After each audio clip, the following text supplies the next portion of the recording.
Derivatives trading involves substantial risk of loss and is not suitable for all investors. Past performance is not necessarily indicative of future results. So stressful when the world's on fire. Good God. I can't look at this, guys. Like, my strategy is you buy it and you hope that you got a good spot. Yeah, but we all think you're crazy. You don't fight this. No way. The markets are freaking out and you don't think that anything is wrong? Come back tomorrow and I'll lose it all. Should be fun. Good morning, everybody, and welcome to the Non-Farms Payroll Report. August 6th. Oh my gosh. I mean, over the past year, it seems like every non-farms payroll is a big deal. But I think this one here before the Jackson Hole Symposium, and there's talk about the Fed tapering and the Delta variant and everything else, this one really becomes a big deal. And if there is a large beat or miss on this particular number, it could affect the trajectory of the market significantly for months to come. So, let's go look at the charts here first, and then we'll talk a little bit more about it. So the Treasury has really come off. So yesterday, man, another great move. And here in the overnight, they've been trending down as well. So I'll start there first because the Treasuries seem to be the biggest mover. You know, they were moving out here. Apparently, some of this was just a stop run. And ever since that big company or big fund got stopped out, it's just been coming all the way back. Now in the E-mini, yesterday was okay. You can see here's where we started. So we had an okay move at the start. Small caps really did well. And then we had one of them gamma squeezes towards the close again. So when we look at the movement of the markets, the market seems to be positioned risk on, and this might suggest that they are anticipating a good jobs report. All right. Oil is recovering a little bit, but they've been having trouble because, like, China in particular has been getting hit by the order submitted new variant, and yeah, that's a problem for oil. A lot less demand coming, right? Gold continues to struggle as the yields increase. One of my robots trying to take a trade here, which I think is silly. You shouldn't be taking a trade there, Jay. That's dumb. Silver has been a lot more volatile than gold, I have to say.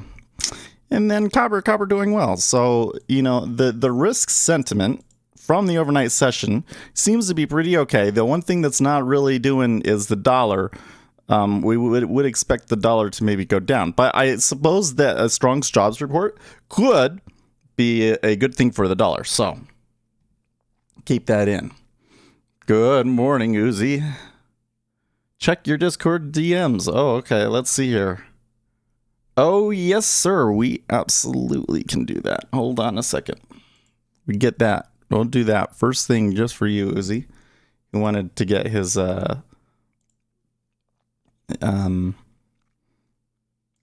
license for the software that you get from being a subscriber to the channel activated.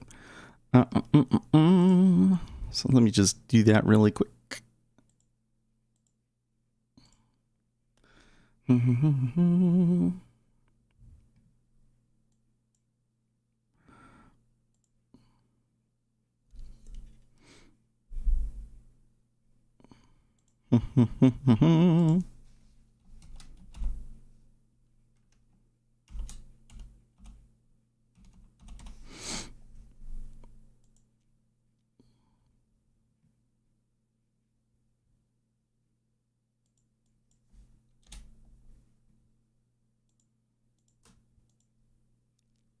There you go.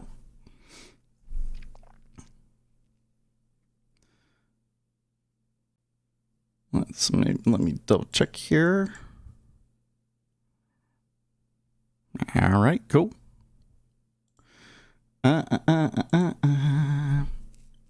Tommy, if U.S. non-farm payrolls disappoints the market, I can well see some great sales programs and volatility risk off. Good weekend. Yeah, it would be a lot more interesting, frankly, if it was bad. But let's create a poll, shall we? Create a question. Non-farms question mark, and then above expectations,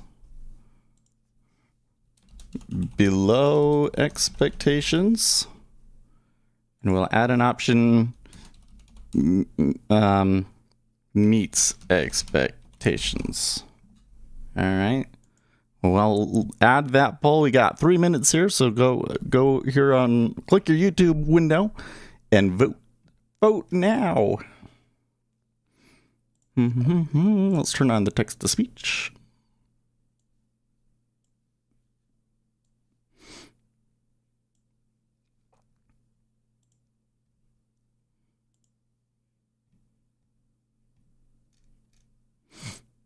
I'll be right back. I need to blow my nose and get a better Kleenex.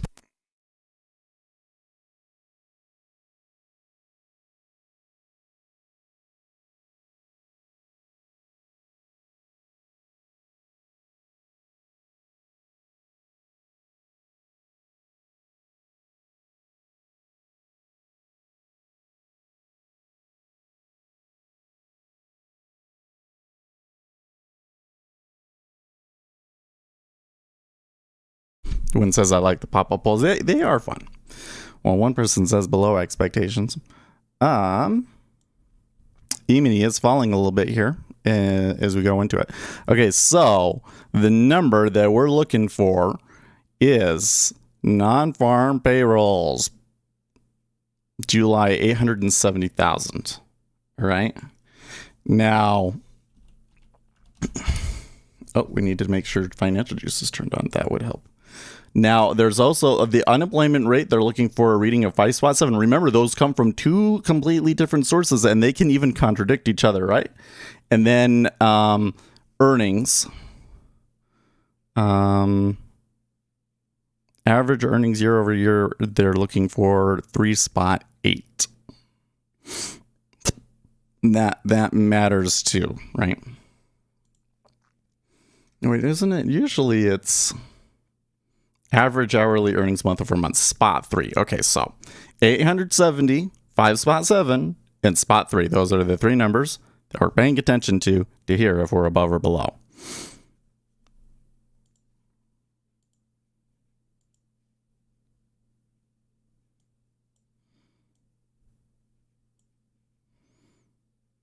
And for fun, well, let's see here. What do you guys think still? You haven't voted. You haven't voted.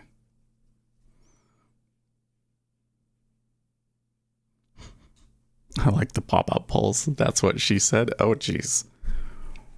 All right, here we go.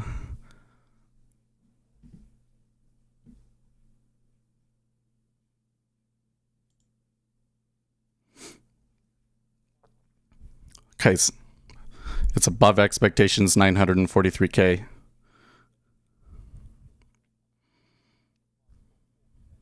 Oh, I did that well. I pulled that off well.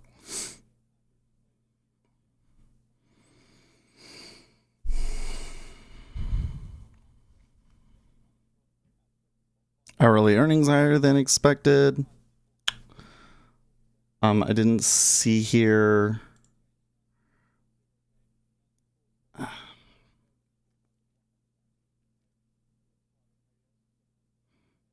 Labor force participation 61.7 versus a forecast 61.7. Unemployment rate 5.4 versus a consensus 5.7. So they were all good. Yeah, Jay, you imbecile. I wanted to see what if it would take trades going into this, and it did. So that's good to know.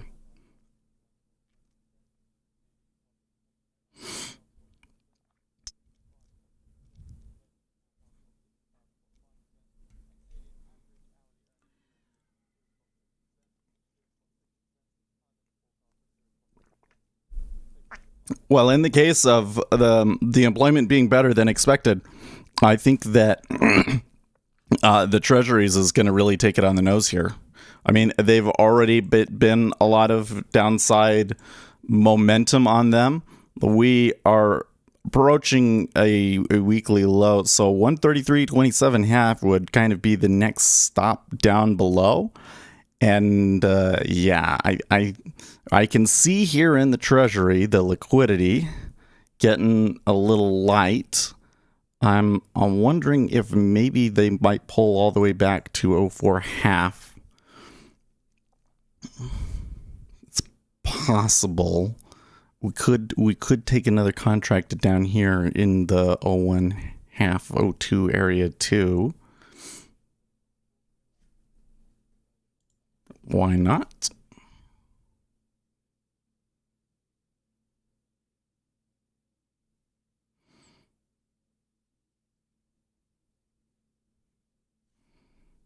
And I'll put that, just sneak a little bit of that range if we can.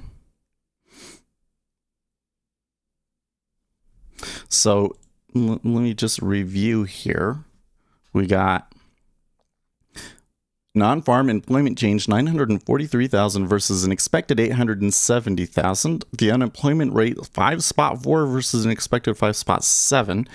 And average hourly earnings month over month, spot 4 versus spot 3. So these are all good. Well, I mean, the unemployment rate ticking up, or sorry, the average hourly earnings ticking up is not necessarily good. I guess it is good. You want people to be making more, but it's not good for interest rates, right? So, yeah, all of these things are, risk on, bearish for treasuries.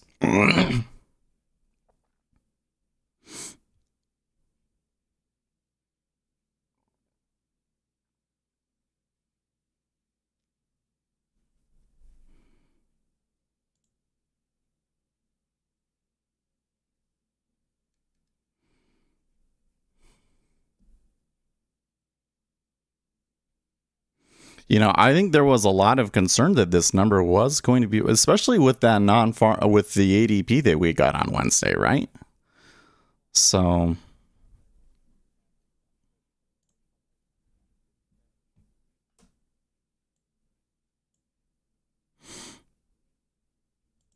I think we could probably wait. I wonder how far back the E-mini can come.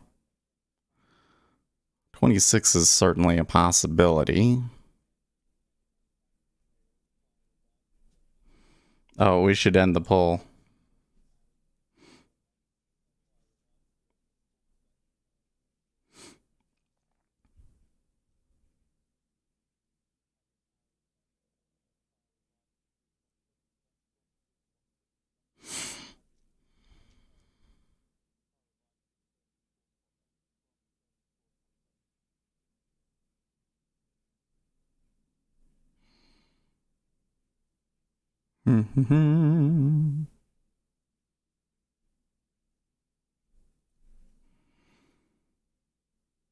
Hmm.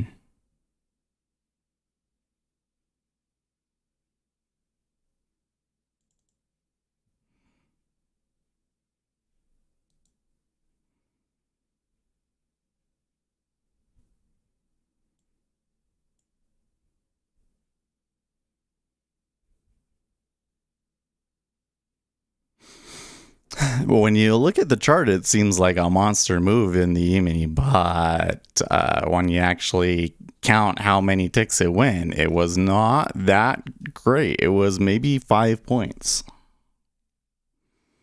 You gonna be doing some grilling this weekend? Maybe I should get a piece of meat to cook. Hmm?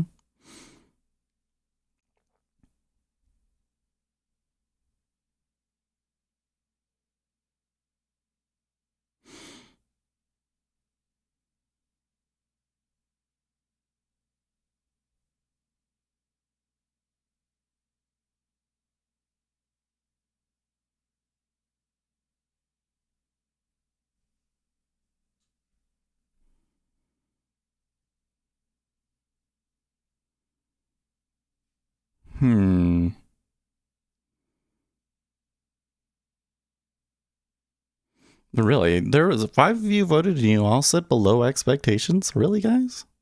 Really?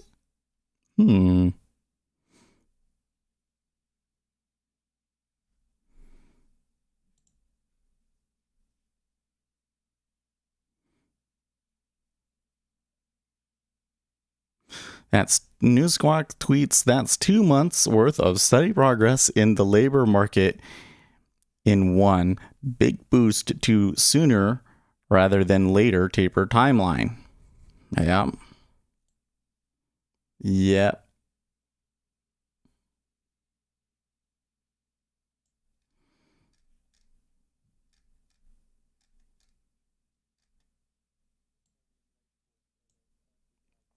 Ooh, I did get it. Okay.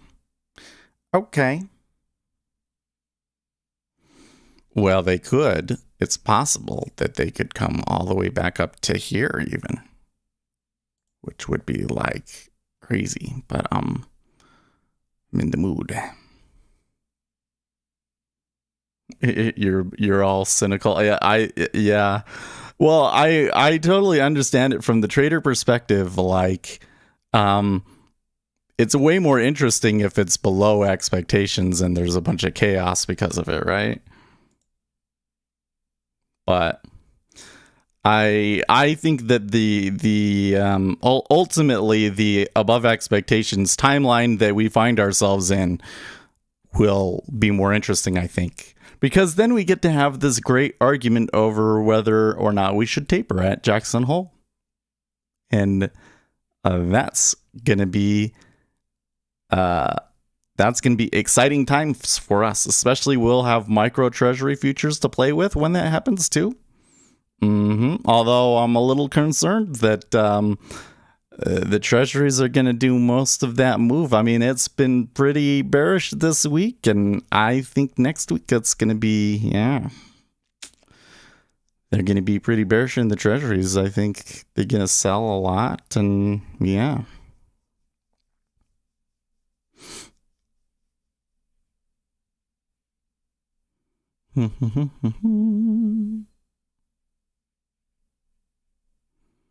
Well, they did come back up there pretty high. But now they seem to be falling again. And I'm not, well, the 30-year is really getting aggressive. I am seeing steepening in this move. Interestingly enough. So, got any more polls I can vote on?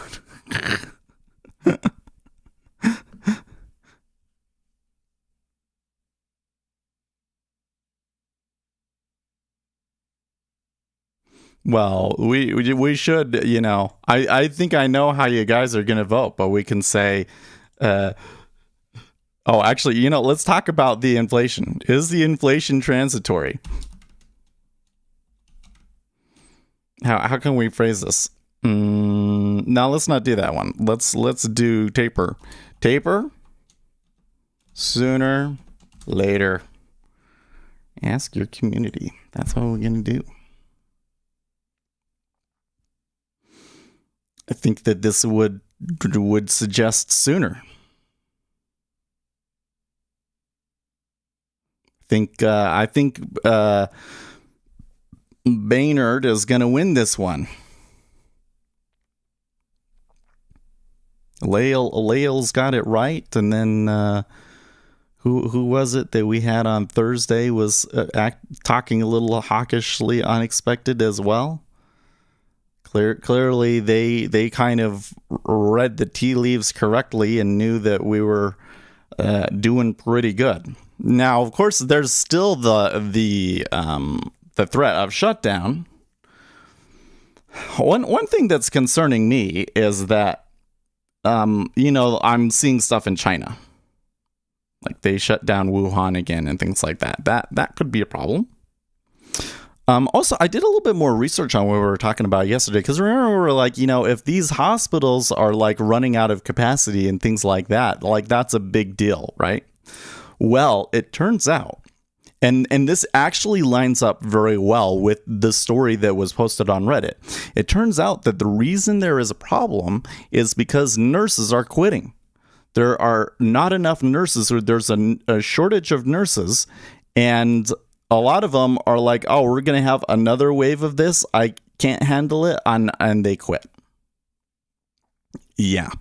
And that's what was happening there in Texas. They talked about it in that thing that, like, they had a bed, but 4 of the nurses quit, and so they couldn't do anything. Well, that's what's going on there. It really has more to do with, well, I mean, certainly a lot of cases is a part of the problem, but it's like, well, shouldn't we have been prepared for that? Why is there still a problem?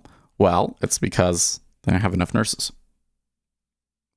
Winston says, I saw that the nurses are quitting last night in several news stories. People walking out during shifts. Yes. Well, I like my spot, but they need to offer some more contracts there at 0.5 in order for me to feel comfortable.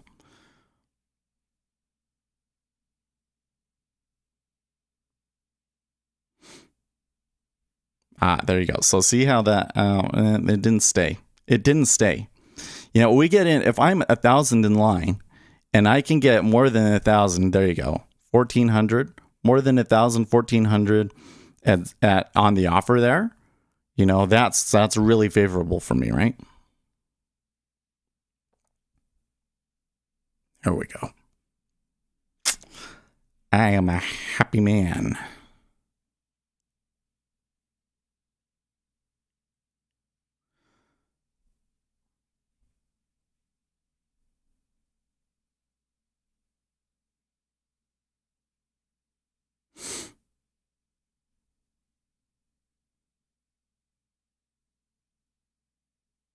Now, the E-mini, not so happy about interest rates rising, are they?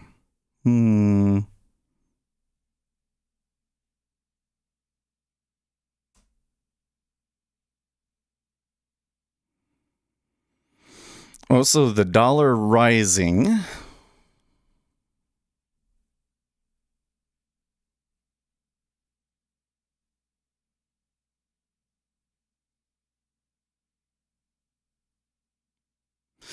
Oh, you know what else we need to talk about? Oh my gosh. I posted it in Discord yesterday. This is a good time to talk about this. This is I'm going to share something really, really good with you. This is the kind of information that, like, I would normally keep to myself, right? So, but one time only for you guys, right? Where was the other one? Hold on a second.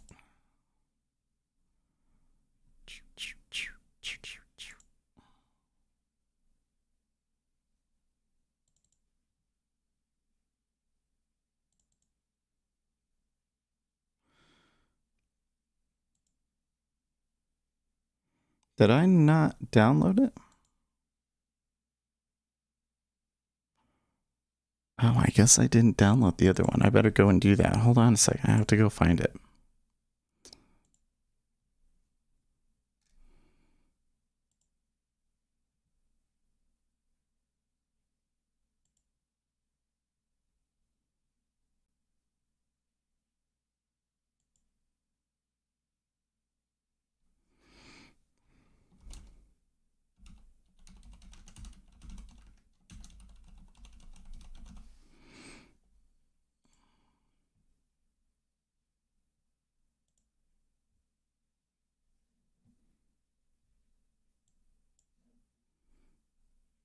No, that's not what I wanted.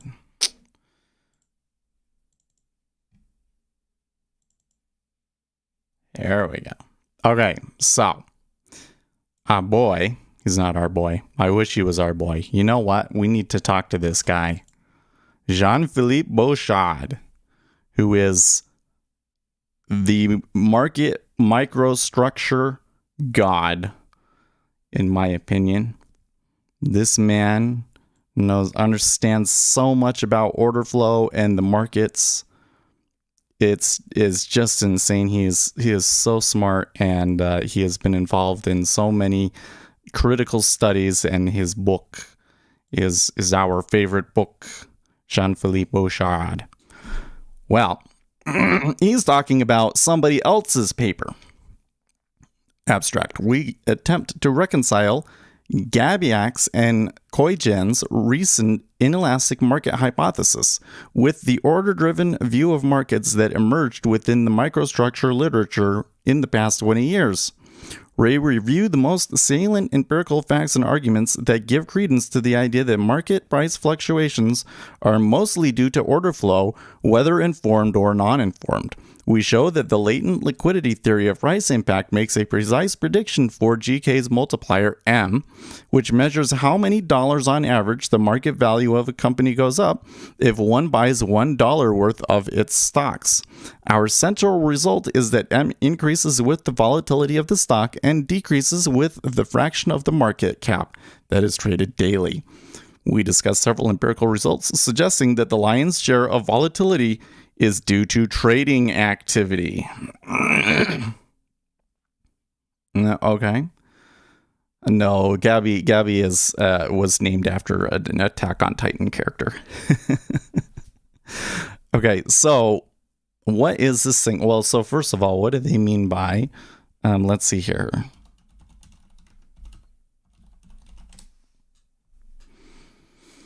Inelastic is an economic term referring to the static quantity of a good or service when its price changes. Inelastic means that when the price goes up, consumers' buying habits stay about the same, and when price goes down, consumer buying habits also remain unchanged. All right.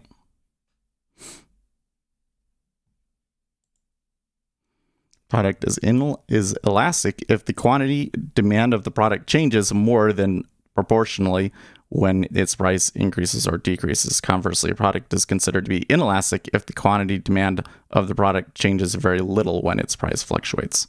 And they are saying that it is inelastic, which means that if people come in and buy stocks and move the price of it up massively, like it was with GameStop, that the price is inelastic.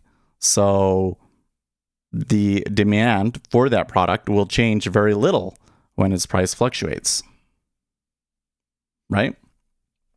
So what is this other paper that he's talking about?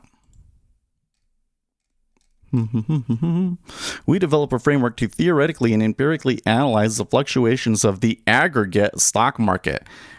Households allocate capital to institutions which are fairly constrained, for example, operating with a mandate to maintain a fixed equity share or with a moderate scope for variation in response to changing market conditions.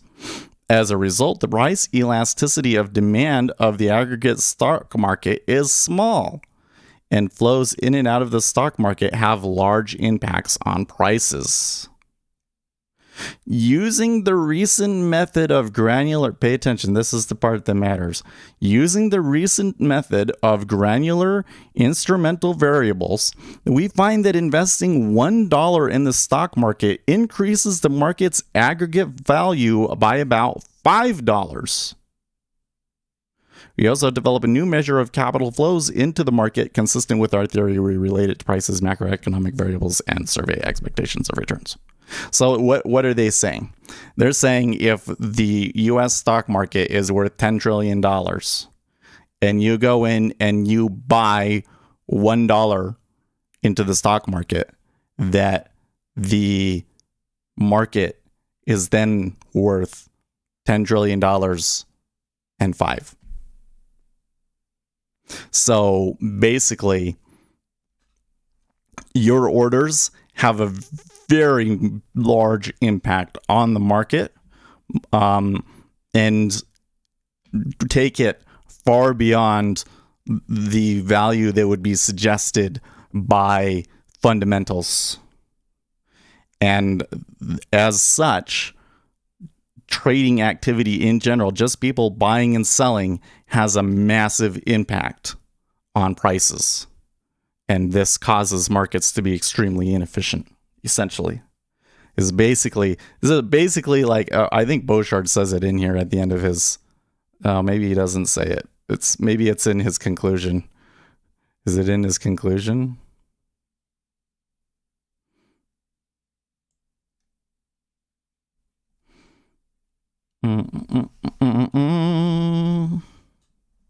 In conclusion, we hope that the present reformation of the inelastic market hypothesis in terms of mechanistic and measurable microstructural effects will shed a complementary light on the origin of financial market fluctuations and possibly hammer a final nail into the coffin of the efficient market hypothesis. With $10 trillion, you could buy everything on the planet except for land now. I don't think so. I think it's way more than that. Anyways, this is good stuff. This tells us a lot, right? I wish I could remember what the term was that they used, but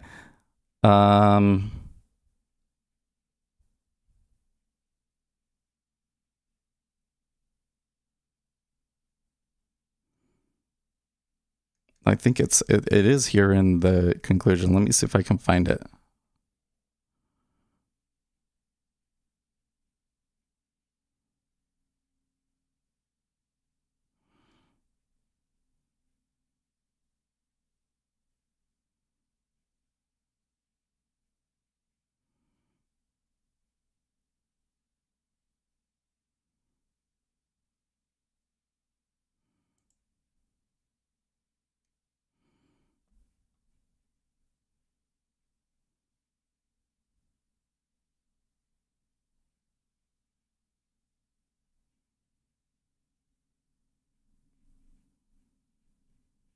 Oh, here we go. Okay.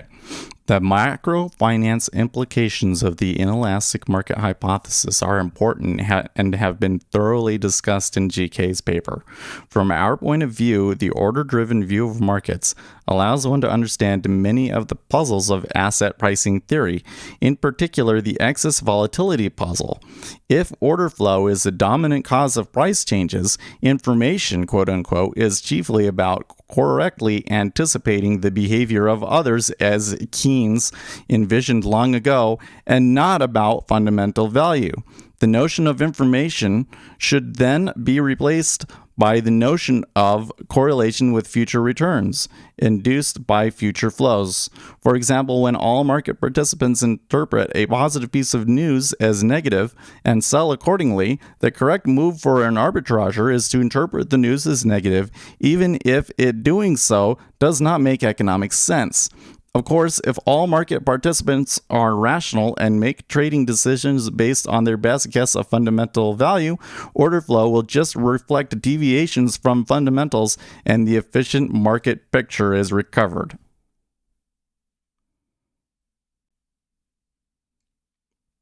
The idea that it is the order flow that must be predicted, even if uninformed, resonates well with the intuition of finance professionals and allows one to understand why statistical regularities might exist and be exploited by quant firms. Indeed, flow data is quite popular amongst the statistical arbitrage funds. The order-driven paradigm also allows one to resolve some paradoxes, like, for example, that it is surprisingly easier to find predictive signals for large cap stocks than for small cap stocks. Probably because the former are more actively traded and that the order flow reveals more statistical regularities.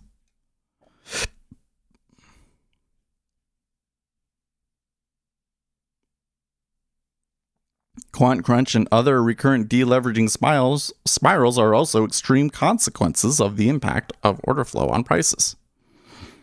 So, it's kind of what we've said all along, right? To trade effectively, what you have to do is you have to predict future orders. How do you do that? It turns out that past prices are not very effective at predicting that.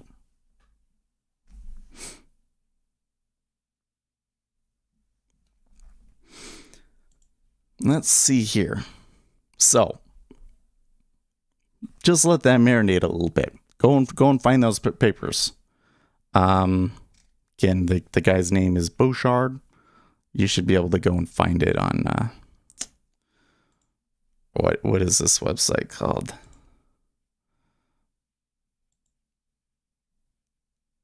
arxiv.org. Here, I give you guys this link. This is like my best link that I can give you. Okay. Let that marinade, go back and read it. Maybe it doesn't seem like a huge deal, but as you think about it, you're going to realize how important understanding that really is to understanding the market.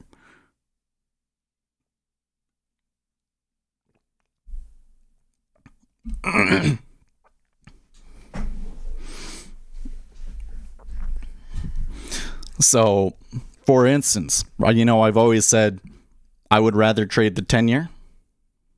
Well, why? Because it's the most liquid. It's the largest cap thing, which means that it should be easier to find statistical aberrations in it to take advantage of as predictive signals.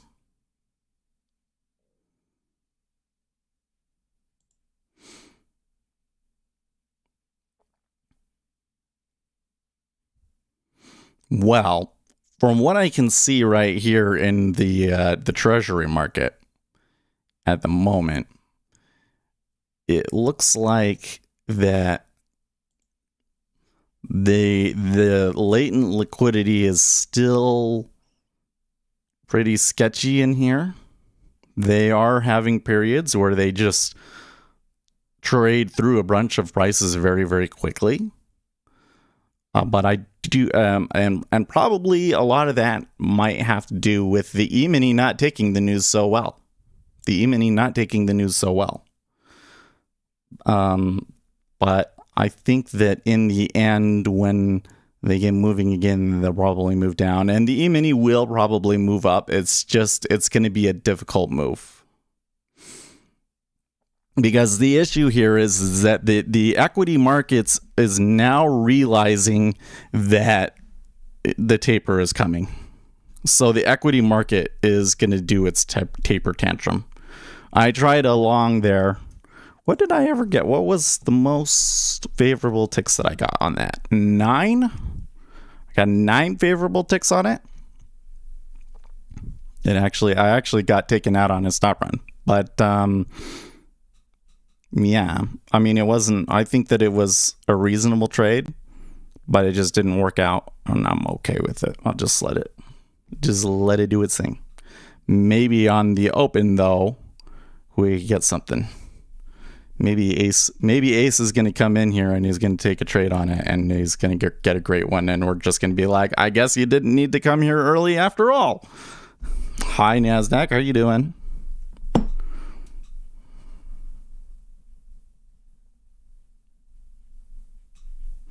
Look at that. See, they're moving by 1,000 at a time very easily in the treasury when it gets going. The big key point there. When it gets going.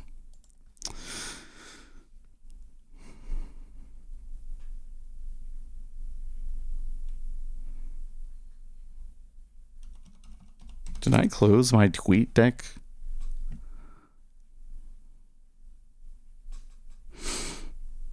A reminder that President Biden will deliver remarks on the jobs report at around 10:30 a.m. Really? That's going to be interesting. Well, that's 90 minutes from now. I wouldn't expect that he would say anything too important. Catturd says, I don't want a blue check mark. It would ruin I want a blue check mark. You know what happened was I got I had like another account earlier that I made in like 2008, and I lost it. I can't remember like what I used for the email or what, but I couldn't recover it. And so I made this new one, And about the time that I made this new one was about the time that Twitter all of a sudden said, "Oh, we're not giving people blue check marks anymore." Did you know that there's like a whole underground network for blue checkmark members where you can go and get special amenities and stuff for having a blue checkmark? Unemployment is your bread and butter. Oh, I don't know if I would say that. I have to say, I have made some really bad calls on non-farms before. I can think of so many times back where it was like, okay, this is what it should do, and it didn't do it, and I kept trying, and I really hurt myself trying to trade the non-farms. Now, part of it was I took an order like right as I heard the number. Like, I was fast, so that helped. Uzi says, I mean, it was safe to assume that it was going to be good. Ace doesn't show up in order to not admit. Well, when he came in yesterday, he would have seen it.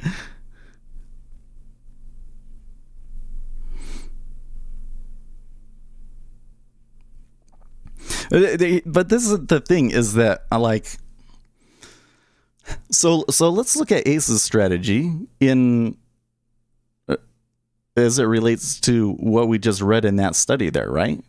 If the whole thing should be about correctly predicting future orders, what's really going on is that Ace is coming in at an early point in time, and he's using the current movement of the market to try and make a prediction about when all of the equity traders come in, because he's coming in and he's taking a trade before they really get going, right?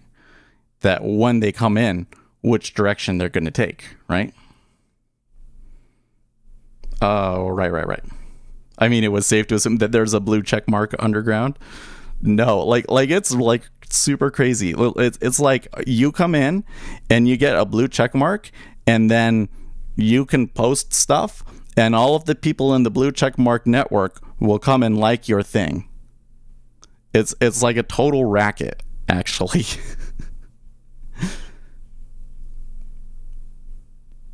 I heard Tim Pool comment on how if you have a blue check and tons of followers, a business will basically suck your ball. Wow, jeez. Man. Well, but you say, but sometimes he joins a trend. But that's exactly the whole point, right? Is it seems like trend following is how he determines the direction and everything. But the reason that it makes money is because of the timing of it. So if he gets it right, if he gets the direction right, he makes so much more than he would lose. And you could come in and use the current trend on the day and basically turn it into a 50-50 proposition, because you know that you're going to get a certain amount of movement out of it, right? So think about it like this. If I come in and how do we do this? If I come in and I'm making I'm making a call on the direction, right? And I want to say I'm using the average rotation. It's going to go up 16 ticks or it's going to go down 16 ticks. And then when we do that and we factor in the spread, we should get like a 45% win rate, right? If we come in here and we do, this one is going to go, my stop is going to be 16 ticks, but my target is going to be like way further away than that, right? This should be more like 30%, right? Should be. But if we know that there is going to be a move, and this move is either going to do this or it's going to do this, and we can stop out that stop right there, then we can change something into it where we can get a really good risk reward and actually have more like a 40% chance of winning. If you actually know that volatility is going to come. And so the way that it works is we know how much volatility we should get off of that time frame by taking a trade around right now, by the way, is around the time that we would see it, right? And then you could take it. So we could buy the E-mini right now? I don't know. It's a little bit different on a non-farms day because there's already a lot of activity, right? But most days it's like there's been hardly any orders out there. People don't really have positions, and you know that they're going to come in and take positions. Because what are you doing? You're predicting future orders. You know those future orders are going to come in because you've woken up early and you know that they're going to trade today. I gotta figure out how to get a blue check mark, man. That's my problem. If I had the blue check mark on Twitter, then I would already be, I think, well, that's the thing is you have to basically be like famous to get it, which really sucks. It used to just be that like they verified your identity. It used to be easy to get. That's what's so dumb about it.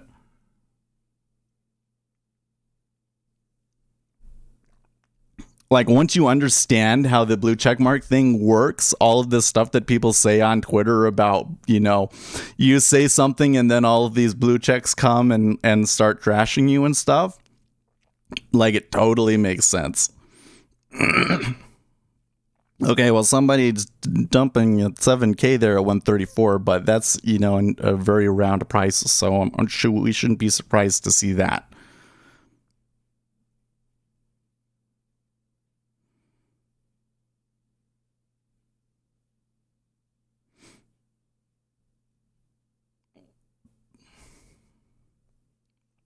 News Squawk tweeting that the ES appears to be struggling with how to interpret the jobs report back to this 4420 region and have seen two-way action as the dust tries to settle. Uh-oh. I can hear people's phones making the sound. There's probably a, what do we call it? An Amber Alert. There's probably an Amber Alert. Amber Alert issued. Yep.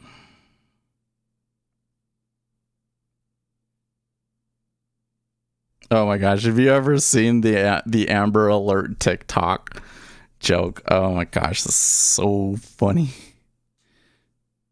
Is it your end or mine stream is mad buggy? I have skipped a few frames today, but not anything that should be a big deal. Is anybody else having problems? Let me reset my stats here so that I can just check to make sure that it's not.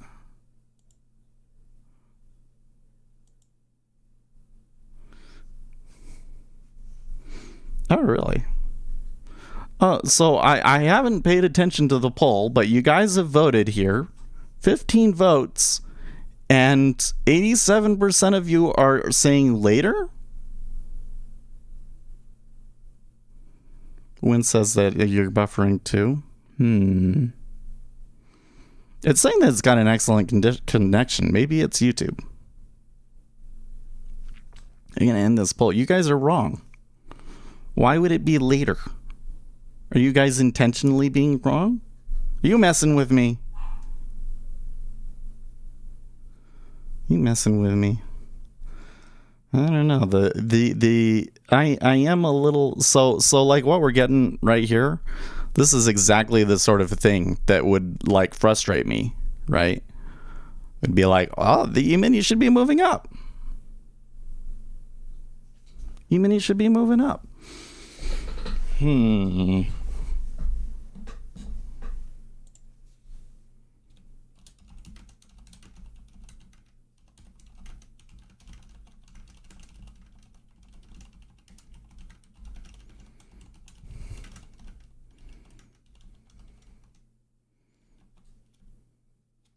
Unfortunately, it's not possible to afford to raise interest rates. Well, but we're not talking about raising interest rates, right? We're talking about tapering. So that study that I read out to you guys, it has another really important implication, because they're saying, like, if you sell a bond and then you sell $1 bonds and you go and buy $1 of the stock market, that it moves the aggregate market cap of the total stock market by $5. $1, you get $5 out of it. What does that mean? Well, how does that relate to Federal Reserve policy? Well, I think what it means is the Federal Reserve will end up putting way more money into the system than it needs to. That they're going to come in and they're going to say, well, we need to maintain the stock market at X level or whatever the deal is. And so I'm going to put X money into it. And then it's going to go 5 times further than they actually expect it to. Right? So if the governments are to come in and support the markets, then their support has a really extreme impact. 5 times. Like, you get 5 times bang for your buck. And it kind of suggests that the governments should do it. Well, I mean, I don't know. So there's this other thing, which is like the Federal Reserve has moved markets away from what the market fundamentals are. I'm not necessarily sure how true that is, how far away we really are from like the fundamentals, but that is certainly true from what we know from the data, that if the Federal Reserve comes in and makes a move like that, that they are going to move the market away from the fundamentals, because the impact of order flow is just that significant, right? So the Federal Reserve tapering, and that is they're tapering their asset purchases, has a big impact, right? Of course, we're not talking about the government directly buying shares, right? But them coming in and buying, treasuries, like that has a really big impact on treasuries, and that does keep the interest rates a lot lower.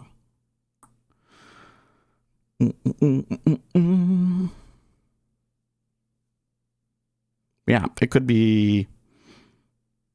The thing is like, for instance, remember when Donald Trump got elected and the interest rates like rose like mad, right? Probably the strongest period of interest rates rising that I've seen. Maybe in our lifetimes, or at least our trading lifetimes.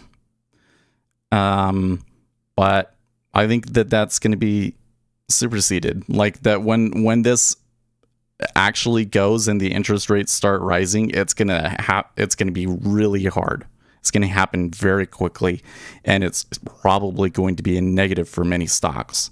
Like, I think that the stocks will recover and everything, but they're going to have to take a haircut because so much of their valuation was based on the low interest rate, right?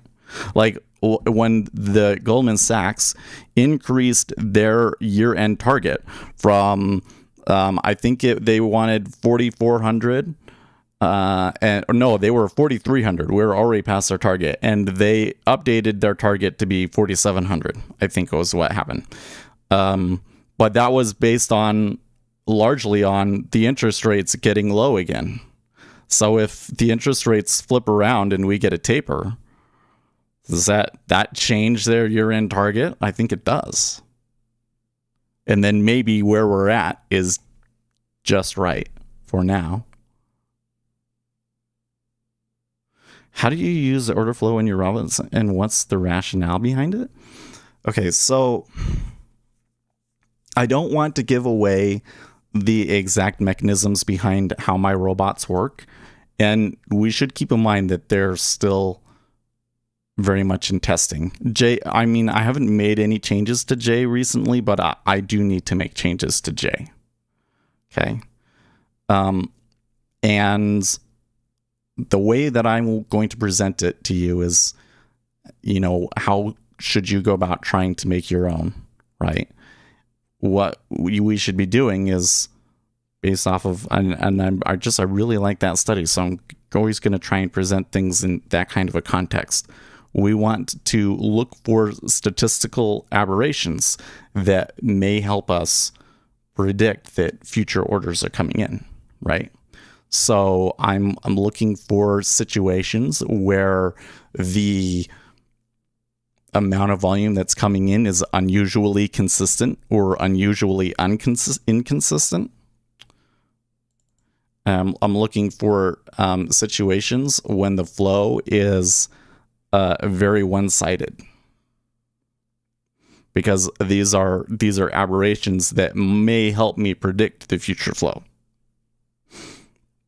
I really want to get into volume clustering. I'm not sure how to use it. I need to go back and read Bouchard on volume clustering, because he talked about this stuff, but I just didn't see a way to incorporate it in. And yeah, I have to get into Hawk's processes. There's like a bunch of math theory there that I don't understand to try and do this. But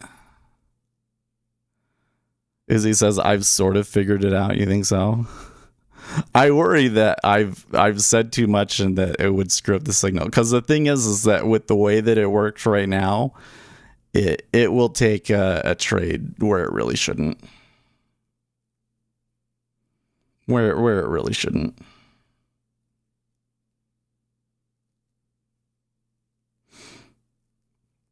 But I may want to. I think that I need to make him, the thresholds and everything, a little bit stronger. Maybe trade it on a higher time frame so that when it actually thinks that it's seeing something, that it really is significant. Because what's happening is it does it on such a short time frame that it's able to find that statistical aberration if the market's really quiet, which is maybe not what we want, right?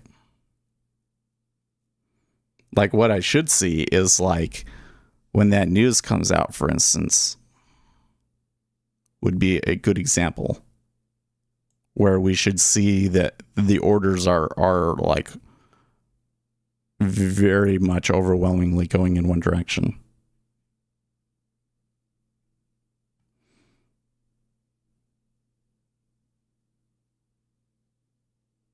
The thing is, I think the signal you're using, we're talking about on J, has always been consistent, at least since I've been trading. Your indicators make it easier to see, but you can see it on a Vista chart too. The Vista chart just isn't as flexible and, well, good as an engine, yeah. Well, if you're talking about my own trading, then yeah, I would think that those of you that have been here for a long time would probably have a pretty good idea.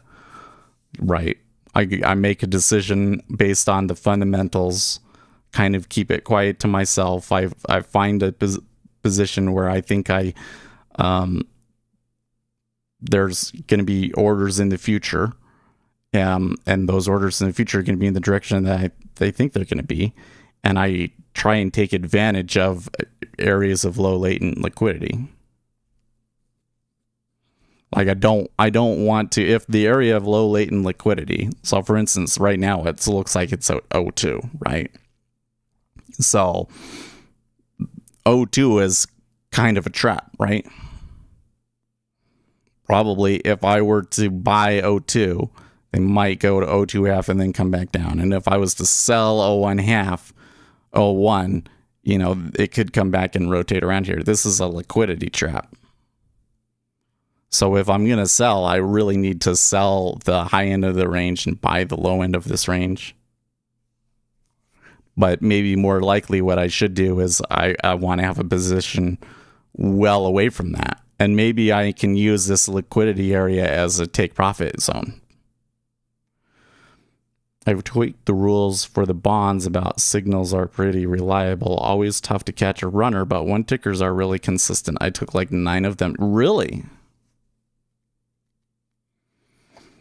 Well, I would like to know more about where you're getting your one tickers, because I've certainly been able to use some correlations and stuff to get one tickers, but it seems like getting the filtering it out correctly is really hard. Like, in order for it to work out for me, I usually need to have a pretty good trend going too. And like lots of activity, like there needs to be lots of volume. And most of the time that's not the case. The ZN is just really quiet, you know?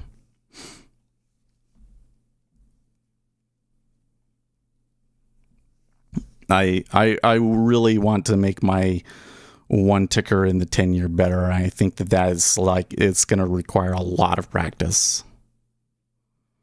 Because he was saying, I was just about to say 100% yes. Yeah, okay.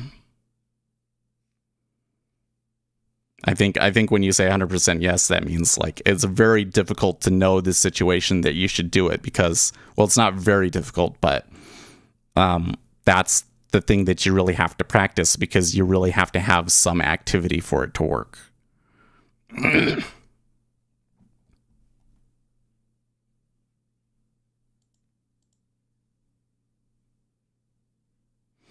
That's why I try to knock it out before 10, because what you just said. Because after 10, there's less activity. Yeah.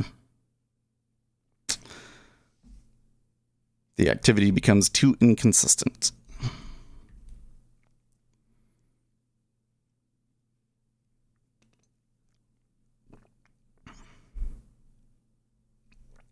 But see, where I become interested is what if we can do something like, we could come over and look at the volatility, and we can say, on average, we get this many orders per second, right? But it doesn't actually work like that. It actually works like this, right? And so can we go and do a situation where it's like, okay, there hasn't been very many orders for X amount of time, ergo, we should be able to take a trade, and based on the statistics, we should be able to determine that X number of orders could potentially come in through the next spike, and we know how many orders are on the inside bid and ask, and that we would be able to get filled in here.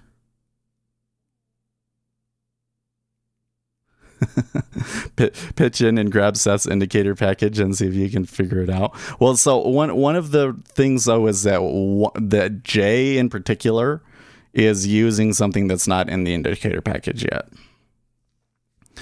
And the other one that I haven't named yet is definitely not in the package. In fact, yesterday, because I was getting a weird error, it's gone away today, by the way. Wait, has it gone away? Did we fix that error that we were dealing with at the end of the day?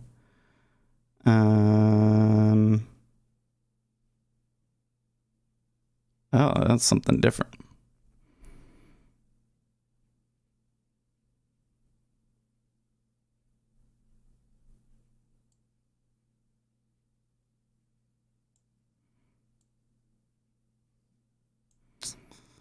Null system exception object reference not set to an instance of object.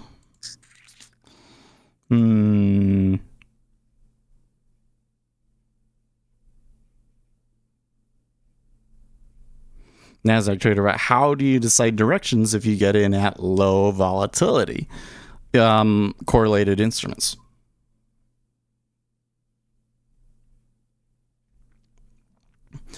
I'm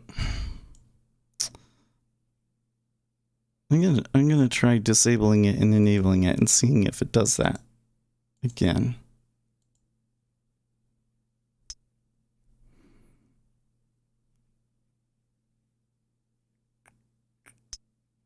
Enabling strategy.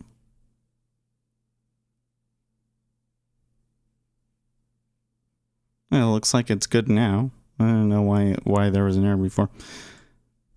Thought we'd keep an eye on that. This new robot that I've got, when I backtest it, so it doesn't take as many trades as I would like, but the backtests are very, very impressive. but I haven't gotten it to take a trade running it live on sim yet. So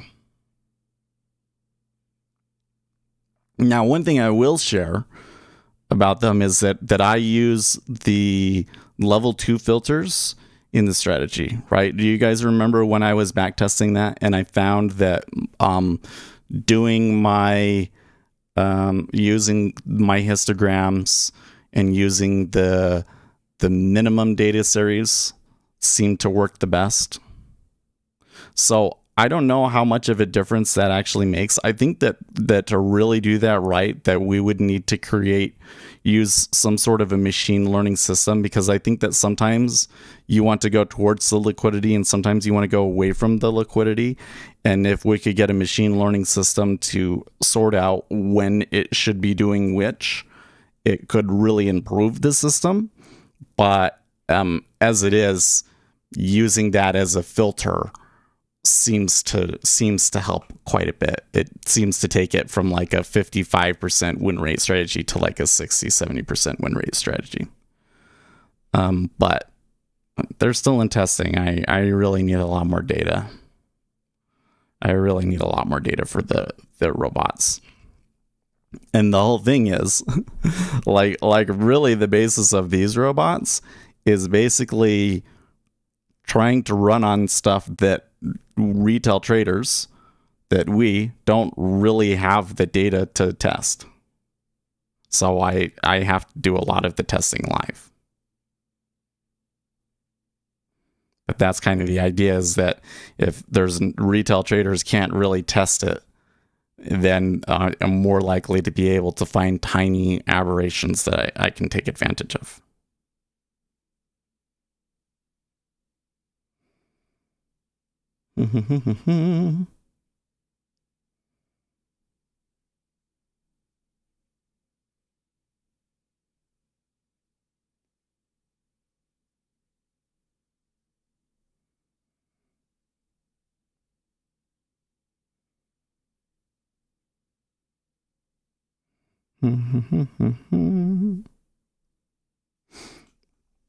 I have to say, though, you guys really shouldn't be trying to figure out how mine works, right? What you should be trying to figure out is the underlying market principles that they're based on, right? So you shouldn't want to trade what I'm doing because there's going to be more competition for it, especially if you all do it, right? But what you can do is you can look at what are the principles behind it, right? We're trying to predict future orders. How do we predict that there's going to be future orders that are going to come in? Well, one of the things is that if it's like relatively quiet, then it's likely that, you know, in certain situations, you can well predict that in the future, there's going to be more activity. Like, I know that there's going to be less activity in the S&P 500 futures at 7 o'clock Mountain Standard Time than there will be after 7:30 Mountain Standard Time because of the open, right? It's like a mental game for me. Yeah, there you go. Yeah, like that's the whole thing, is I want to do what Uzi does because I think Uzi is way better at it.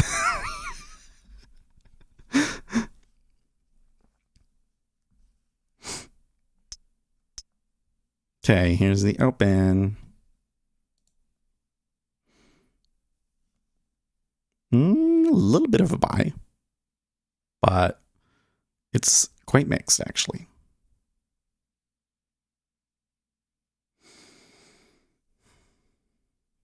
Personalized indicators are for personal use. That's why mine doesn't make sense to anybody. Yeah. Well, but like here's you know, another thing that I would share, right? Is it's really common to make personalized indicators and to get into things. One of the things that I see a lot of retail traders do is they'll make their own filters, right? So for instance, one thing that a lot of people have been looking into are like these noise filters that are used in other applications like tracking airplanes and things like that. Because, you know, there's well-known math behind them, but it's not included in most retail trading suites, right? But the issue is like, if we're trying to predict future orders, why would that predict future orders, right? All that really does is filter things out. Filters out, gives us a better idea of what the trend is, right? So if we're trying to expect future orders, we should really be looking for some sort of piece of information that tells us there's an aberration in the orders themselves. So you get what I mean? Like, why does let me how do if price is inelastic, which means that the price rising or falling has a very little impact on how much demand there is for the asset, then the price is not an effective predictor of future orders. Does that make sense? So it's kind of silly to be doing all of this interpretation on if price goes so far, it's likely to turn around, etc., because the empirical evidence that we have suggests that the market doesn't work like that, right? Doesn't mean that the trend isn't useful, right? It's just that past prices are ineffective predictors of future orders.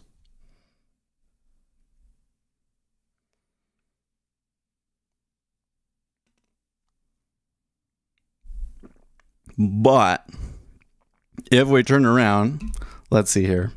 We just like to look sophisticated. Not sure which comment Uzi was pointing there. Or it's super important to have a good sense of where the stops are. I think there what we just read suggests. Oh, well, you weren't here, HF. You have to go back and watch it again. But it is if you're not making how do I? I'm gonna try and think about the best way to counter that argument. Okay, so like when we say we trade what we see, like the issue with that is there's a couple of issues with trading what you see per se, right? Your intuition of what's actually going on can be really wrong. Right? What is it that you're actually seeing? And what I'm trying to say is that most retail traders come in and look at this puzzle and they say, okay, we opened up at 44.25, we've moved up 7 points, and because we've moved up 7 points, there should probably be a pullback because we've gone too fast. It's gotten ahead of itself. It yada yada yada, right? It crossed the critical trend line threshold that we've been watching for a long time, right? And are we talking about mean reverting? Well, in this instance, maybe it's a mean reversion trade, right? Maybe your edge is if I get more than X points of a move in a certain time period that I want to reverse it. Right? Or like VWAP. If I get so many standard deviations away from VWAP, I want to revert, right? And what I'm asking is, why would that be a determining factor in what future orders are going to be? Well, now there's this whole argument that a bunch of people are watching it, and so if we cross a particular price that's important, then a lot of people are going to adjust their trading accordingly. That certainly can be a thing, and we do see that like when we come to critical points. Like right now, we've pulled back a little bit, right? We set the high of the session 44 to 33.50. We've pulled back a little bit. If we see another push of the high, I should expect to see some stop orders, right? But you see that how that explanation leads to orders. Like in order for you to really have a decent edge, it really needs to come down to And that's going to create orders like this, right? And so I'm just saying, because price is inelastic, the fact that it's moved up so much or that it's too high isn't really a very good predictor of what the new orders are, because price is inelastic. Doesn't affect the supply and demand of it very much. The orders have so much of an impact that pretty much all of the volatility that we see in the stock market can be explained by order flow. Predicting is hoping. Well, I don't think that's really the case. I mean, you can, like, just as I was saying, okay, it's a prediction to say that there will be more volume activity in the first 5 minutes of the NASDAQ trading system or trading session than the rest of the day. Is that not a prediction? It is a prediction. And it's a prediction that is making a prediction about future orders. So it's something you can use to your advantage, right?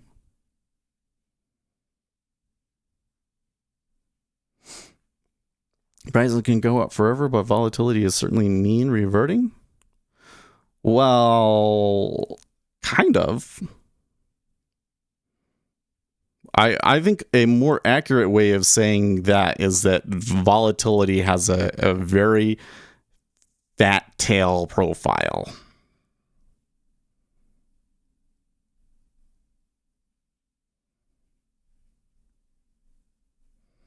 Right.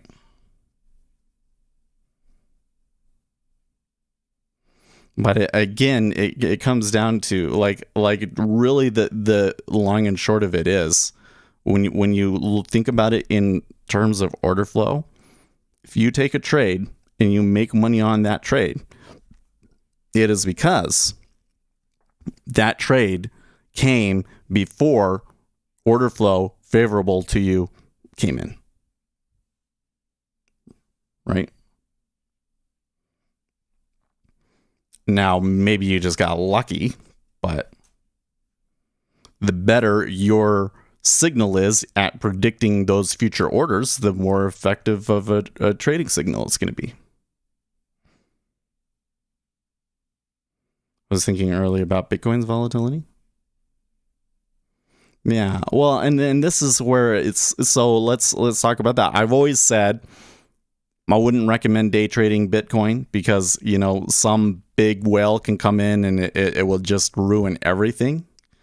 So really the correct way to put it is that an effective trading signal is going to effectively predict new orders.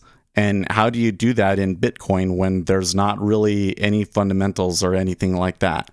It really all comes down to just like how interested people are in Bitcoin at that time, right?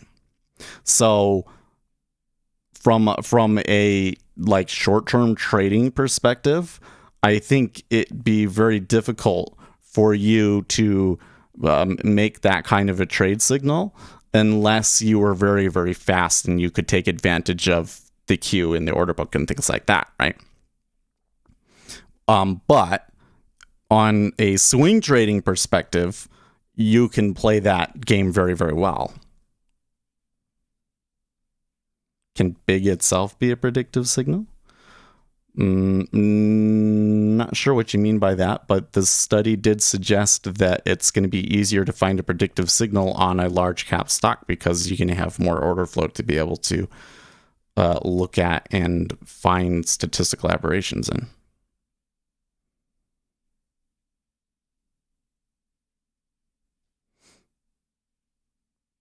So the reason why Bitcoin can't become a currency is too much volatility, because too much volatility in reference to the other currencies makes a merchant using Bitcoin vulnerable to arbitrage. Yeah. So we could explain it this way, right? If orders are the lion's share of volatility, then we should, and the value of Bitcoin is largely based on the trading of it, then there should be no expectation that the volatility of Bitcoin will ever be reduced, essentially, right? Like, in order for the volatility of Bitcoin to be reduced, people would need to have less reason to trade it, right? And hey, like if the whole economy was based on Bitcoin, there would be a lot of reason to trade it, wouldn't there?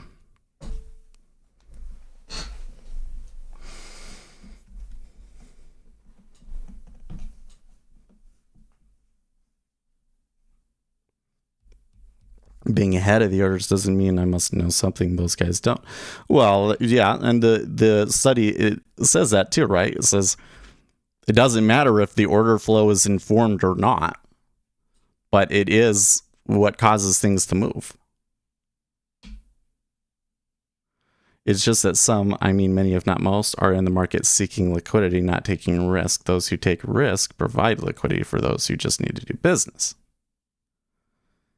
Yes, but taking liquidity means taking on significant risks in the form of adverse excursion against you, right?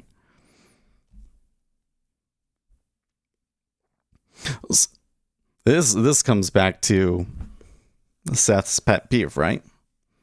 Seth's pet peeve is that there are tons of people in the market today that claim that they have trading figured out and that they're making money hand over fist, when the reality is that the only reason they're making money is because they're taking on excessive risk, and that is not going to result in long-term excess profits. You're just that we live in a situation where the taking on risks hasn't been punished yet. But this jobs report really changes that calculation significantly, doesn't it? Right? We're going to get a move up because the economy is good, but especially after Jackson Hole, trading is going to be a lot harder. And there's going to be a lot of people that their whole trading was taking on excess risk, and they're just going to get destroyed. And because they're taking on so much risk, they're going to crash that much harder. They're gonna lose the money very quickly because they're risking more per trade. Zero Hedge has let me read. Well, that's a luck. Are they saying the jobs number wasn't that good? Senator Joe Manchin urges the Fed to immediately reassess monetary policy amidst growing inflation tax.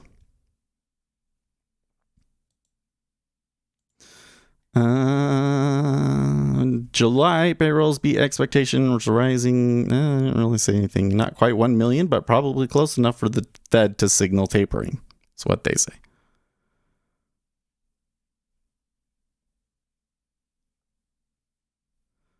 Six says, but Seth, here's the thing I was thinking about. If you are a major power, you can keep Bitcoin volatility high enough to ensure that Bitcoin never gets adopted and you maintain your power. Well, I suppose so. I mean, the thing is that if you are a power trying to reduce, like look at China, right? There's a lot of other things that you can really do to hurt Bitcoin, right? And China definitely did that. They just said, you can't mine it anymore, you can't use it anymore, and they just cut the whole thing down in China. And as much as everybody says that, it's on the internet and you can't censor it and it's decentralized and everything, and while there are some good arguments to that, the reality of this situation is that in order to really buy assets out there these days, you have to use yuan or dollars or whatever it is in your country, and Bitcoin is not effective as a payment system. And so because of that, it's very easy for governments to come in and just tamp down on Bitcoin and completely destroy it.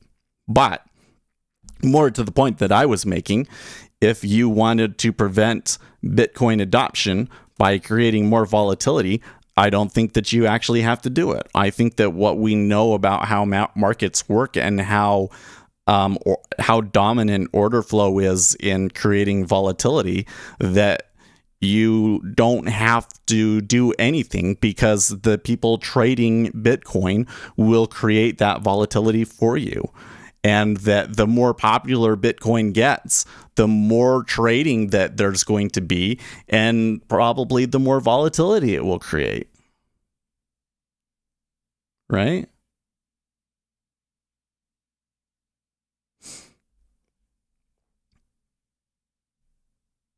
Something that I find really weird about Bitcoin, like, it really is. I don't think that Bitcoin is ever going to be adopted. Like the real proponents of cryptocurrencies, at least the ones at the very beginning, were very much about this is going to become a global world currency, right? Well, that's not going to happen, right? But they think that's how it's going to make everybody's lives better, is because it's going to become the currency of the world. But Bitcoin has been very good for humanity, or it's going to result in being very good for humanity. And why? Because we are learning so much about how markets work from having Bitcoin. Because every other market, it's based on the value of an asset. There's a bond, there's future cash flows associated with that bond. It's a company, there are assets and profits that are associated with that company that we use to value that company. But going back to the black paper by Taleb, right? Bitcoin doesn't have that. And in fact, Bitcoin is kind of like a drag, like you have to continually put money into it for it to continue going. But the result is you get something that is entirely based on how much people want it as the basis for what it's worth. And so it gives us this more pure instrument for us to study so that we can do all of these things. So like we can come in and we can look at the Mt. Gox trading data, and we can see that even in Bitcoin, at Mt. Gox, that the square root law of meta order impact still applies at Mt. Gox. What does that tell us? It's the order book that causes it to happen, and not anything to do with people or natural behavior, right? So we're learning all of these things about it because Bitcoin exists. And the ironic thing is that every little thing that we seem to be like big advancement in economics that we seem to be making from Bitcoin suggests that it can't become a world currency. Like that's the really funny thing about it, right? Basically, Bitcoin is making economics better by failing. Okay, NASDAQ trader says, how will Jackson Hole that make trading more difficult for people who average down? Okay, so what has happened in this market is that because the Federal Reserve is providing support, there is this constant flow of orders coming into the market that is exceptionally positive, right? So you can take excessive risks because there's like almost no probability of downside, right?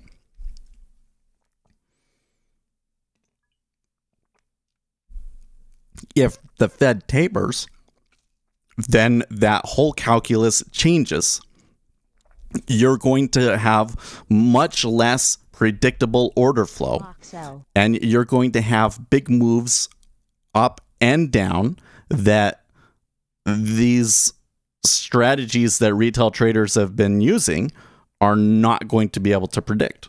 And so there's going to be a lot of trading systems that have worked really, really well in the post-pandemic era that once we start to taper won't work so well. And it will be back to like 2017. I know a lot of you guys were still here. In fact, I think most of you guys were here in 2017, weren't you, right? So you'll remember when the VIX was crazy low and everything else like that.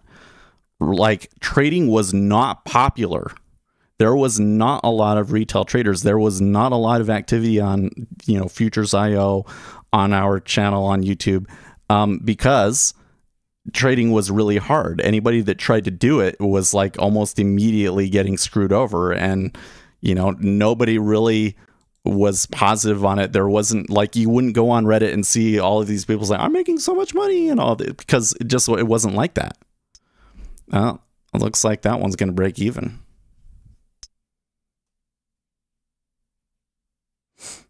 Where was that large market order again? At 134 even. Okay. That makes sense.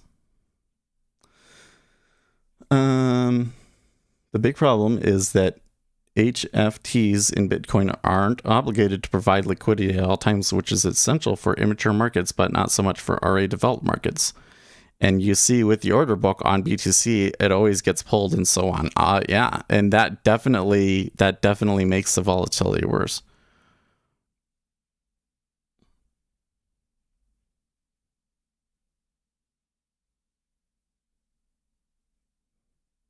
You don't know why you don't like trading gurus. Well, stupid liquidity.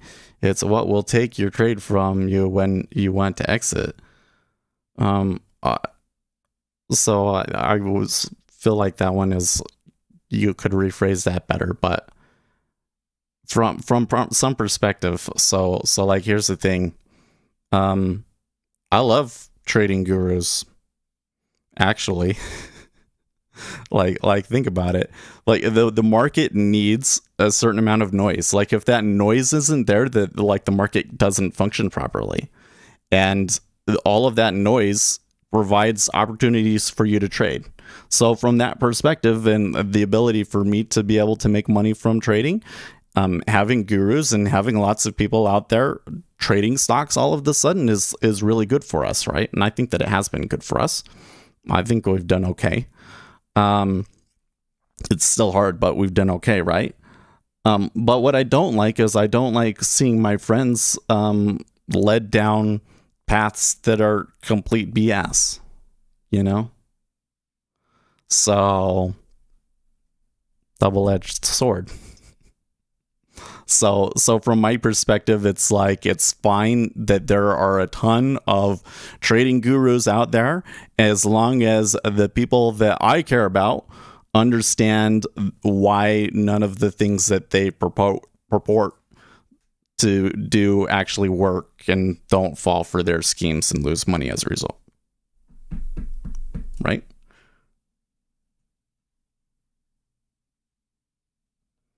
I didn't hear anything about that. What Wynn is talking about with Tucker Carlson.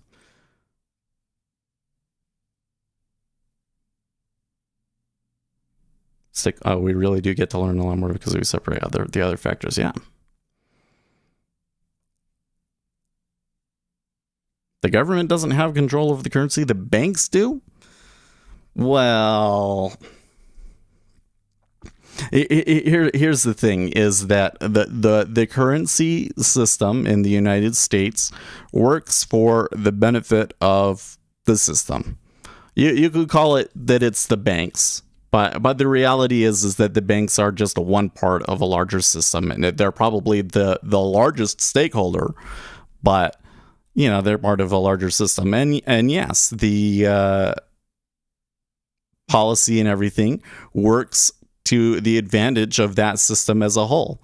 But that's kind of a good thing, right? That's a good thing, unless you want to overthrow the economic order in the United States, right?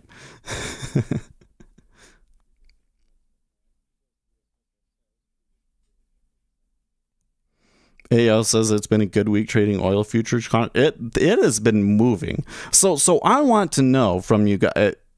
I keep asking this, and I haven't really gotten a good answer. But I've heard from a lot of oil traders that they got short and they got good trades out of it. But I haven't really heard a good reason for why they expected oil to go down. Was it just, China is locking down, I should sell oil? I don't know.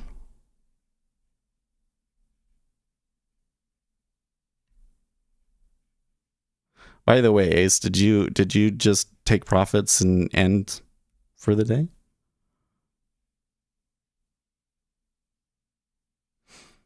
I should let's see here.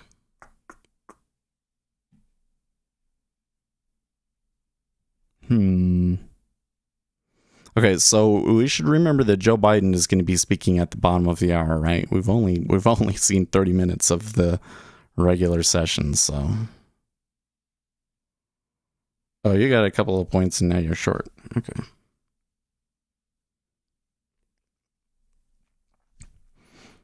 I mean, I was looking for it to run and to run up. And, you know, we got a pretty good move on the open, but since then it's been kind of lackluster. And I think that we could still have a pretty good move, but for now it's quiet. And the treasury seems very much stuck at 134. Are you expecting the upcoming news to dump treasuries further? No. Like I was actually thinking about, like, do I need to just take it off at 134? Because I think that a lot of what's happened here is, like, there is considerable reason for treasuries to move down. Like they're gonna taper at Jackson Hole, then we should expect before the end of the year to see new lows of the year in the 10-year treasury. Like that's what I'm thinking right now. And unless there's something, you know, stops that, like lockdowns or whatever, right? And it appears to me that they've kind of created a liquidity trap. They've kind of settled in, and for the moment, traders aren't really willing to trade. And so I could just sit here and be patient, and if I wait long enough, the move will continue down, and I just don't know how. Maybe it won't be today, you know. But I'm willing to keep it on because I'm not really that concerned about the risk of it moving back up. You made a killing. Well, I haven't been trading live orders, so, and there have been some things in here, so I have to turn off, like, the tests and stuff in here. Let's see here. Let's see what the week was, though. So there was some of these that were taken on. Oh, I also thought I took more trades than that. Oh, I have it starts with instrument M. That's not what we need. There we go. Yeah. Gotcha. So we have to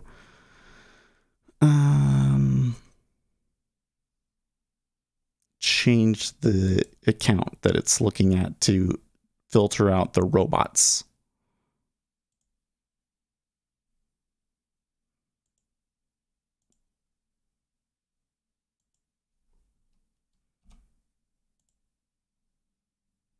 There we go. Okay, so that was this week.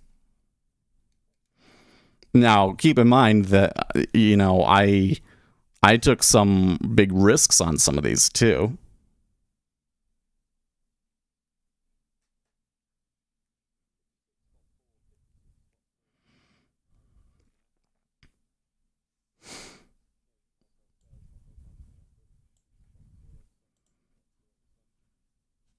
Oh, we're getting wholesale inventories here. Spot 1 versus spot 8 and IVPMI 56 spot 4.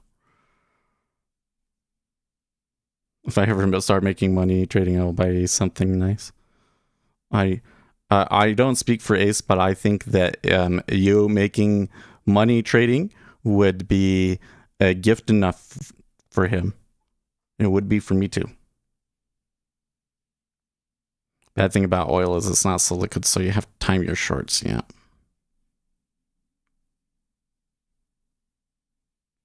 Lucas, how crazy is it that I have left treasuries like a year ago? Now that I come back, treasuries are the only consistent trades I have. I know, right? Well, this is like coming back. So we've been spending a lot of time talking about this study that Beauchard has put out this week about an inelastic market.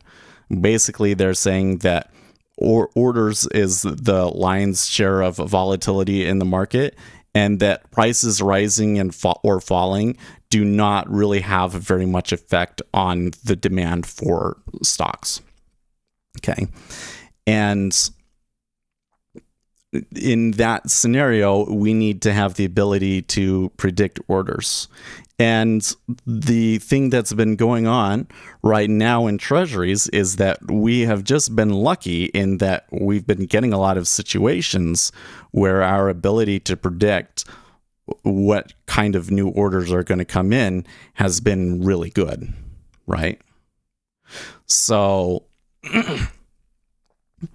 it's kind of like this thing going back that, like, yeah, trading is hard and trading treasuries is hard, and you can go like long periods not making any money. And so what you should do is just really, really limit your risk.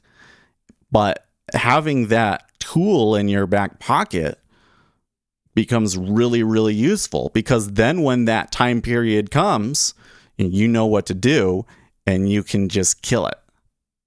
And I think that that's what we've done this week. I think there's a lot of luck involved in it. You can see, like, I took a lot of losers in the E-mini. Like, my E-mini trading hasn't been all that great this week.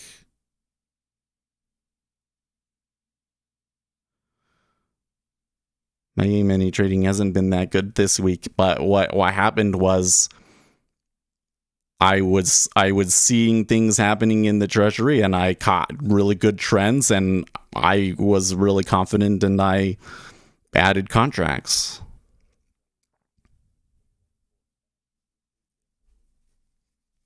I mean, when we come in here and we look at the MAE, like, let's do that, and then let's filter by instrument begins with Z, so that we get only our treasury trades. Okay. MAE. So the most we ever risked was 4 ticks, which is about what I would normally want to risk. However, I was taking multiple contracts, and you can see most of these I was taking multiple contracts.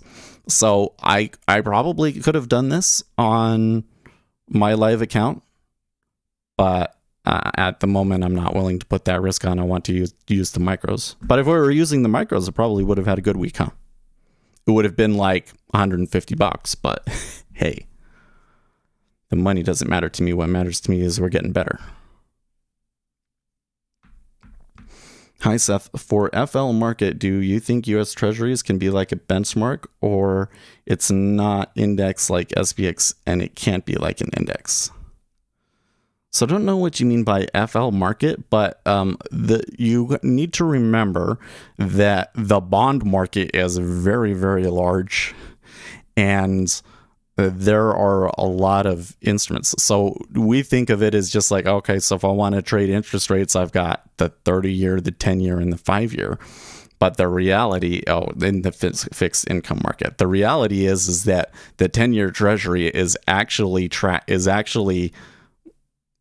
like 5 different cash markets, right? There's a number of different QSIPs that actually qualify to be put into the 10-year treasury at that time, right? And so those can all have an effect, and the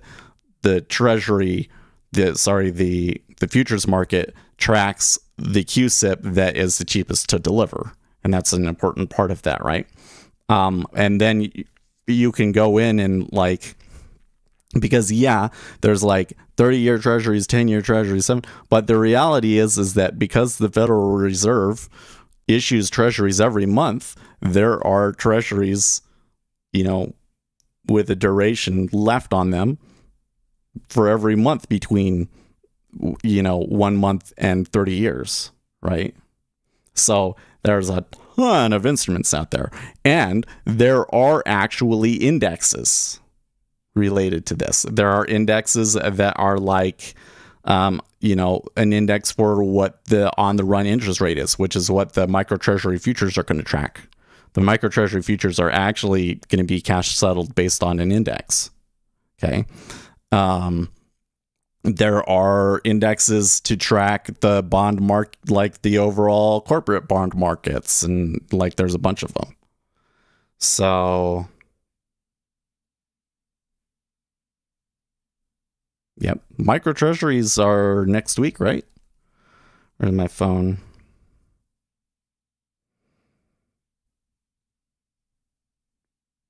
I was going to do, people were asking, oh, it's not next week. It's the week after that. It's the 16th. So not next Monday, but the Monday after that. Yeah, that's right.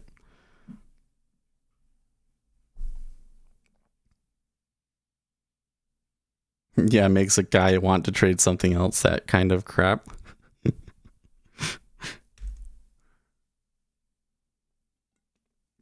Well, you've been asking why trade it. This is why. In terms of why trade the 10-year treasury, I do not think you could come up with a better example than today. Because what happened, we had a piece of news, non-farms, big number, pretty clear result. All of the numbers were good. Essentially, all of the numbers were hawkish or would encourage hawkishness. So as soon as that number was released, I knew all I've got to do is click market sell, and I'm probably going to make some money, right? Meanwhile, over in the S&P 500 land, they didn't really move all that much off of the initial move. And even after the open, it's still kind of a little wishy-washy because they're not sure if this is all that good. If the Federal Reserve is going to taper, how is that going to affect stock valuations? And so they're a little bit concerned, I guess. Right? So, yeah. In this situation, you can predict what the 10-year treasury is going to do a lot more easily than you can predict what the S&P 500 is going to do. And so it makes sense to trade the treasury. And yeah, it's very quick action there. It's the non-farms payroll report, right? But here, having so much liquidity becomes really, really useful because then you can get the prices you want.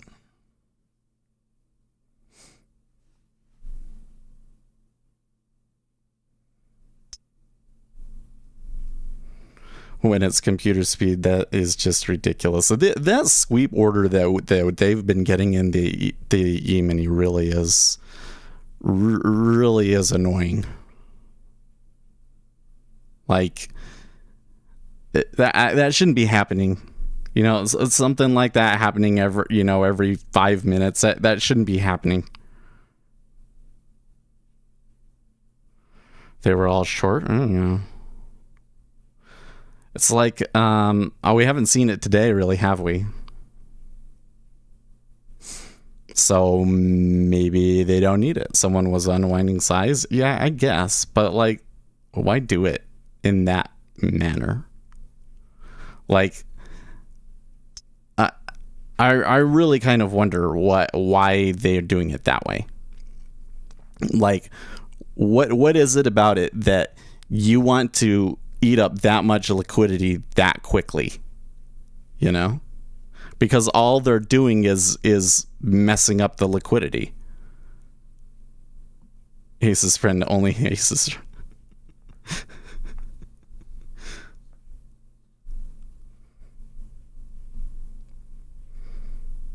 Who knows what darkness lies in the heart of orders at the CME?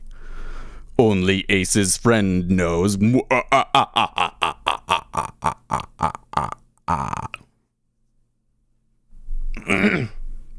Next week should be fun. It really will be. I mean, we'll probably continue to see treasuries decline.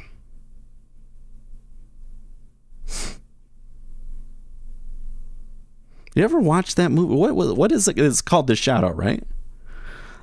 You watched that movie? It was a long time ago, but it was on TV like somewhat recently, and there's this thing at the beginning of it where, you know, the bad guy is unhappy with something, and so he has the scientist look at it, and then knives come out of the microscope and gouge out the guy's eyes.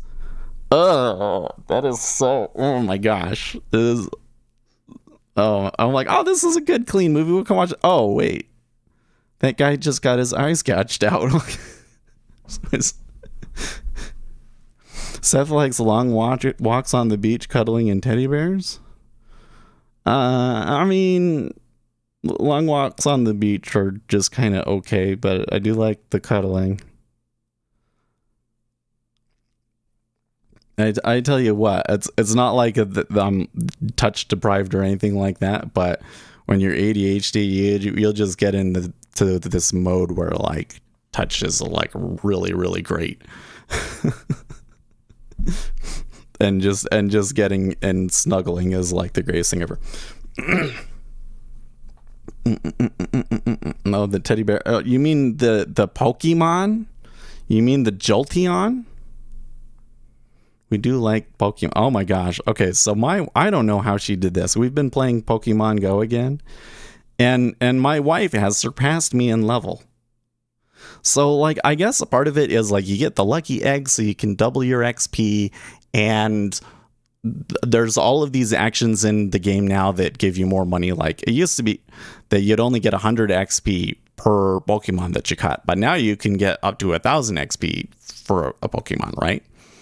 So the combination of all these things, but like the thing is that I can remember so many times when it first came out that I would literally like, she was working and the kids were all with their dad. We didn't have the baby yet. So I would just stay downtown and I would farm several weekends, like, you know, tons. And she somehow surpassed me still. And I'm like, where are you getting this? What do I need to do to get this much XP? How are you doing? Excuse me. How are you doing this? I don't get it.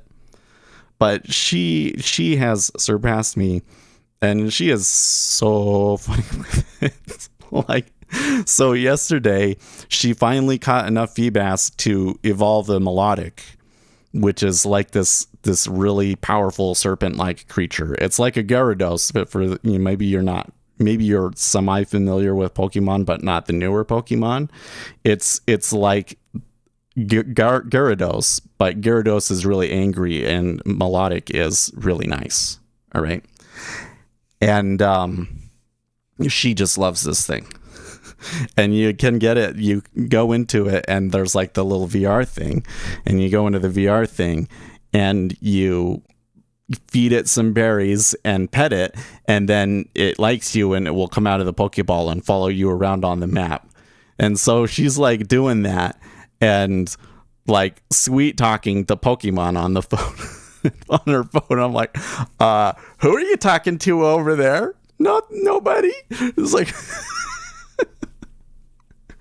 oh my gosh. And then Asher, so like there's a graveyard near where we live in, and because they want to use like historical markers and stuff as the Pokestops.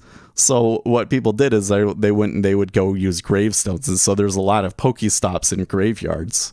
So she will strap the kid in the seat and give him a show to watch, and then go and drive around the graveyard, catch Pokemon. You get Pikachu on a bus. I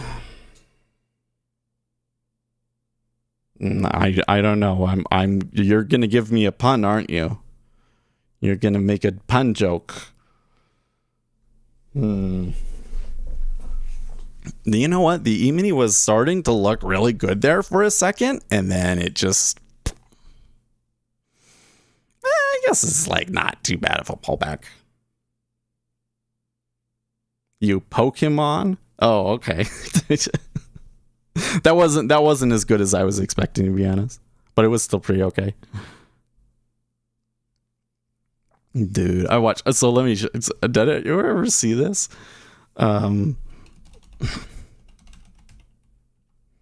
Oh, I don't even remember the name of the... I don't even remember the name of the channel. What was it?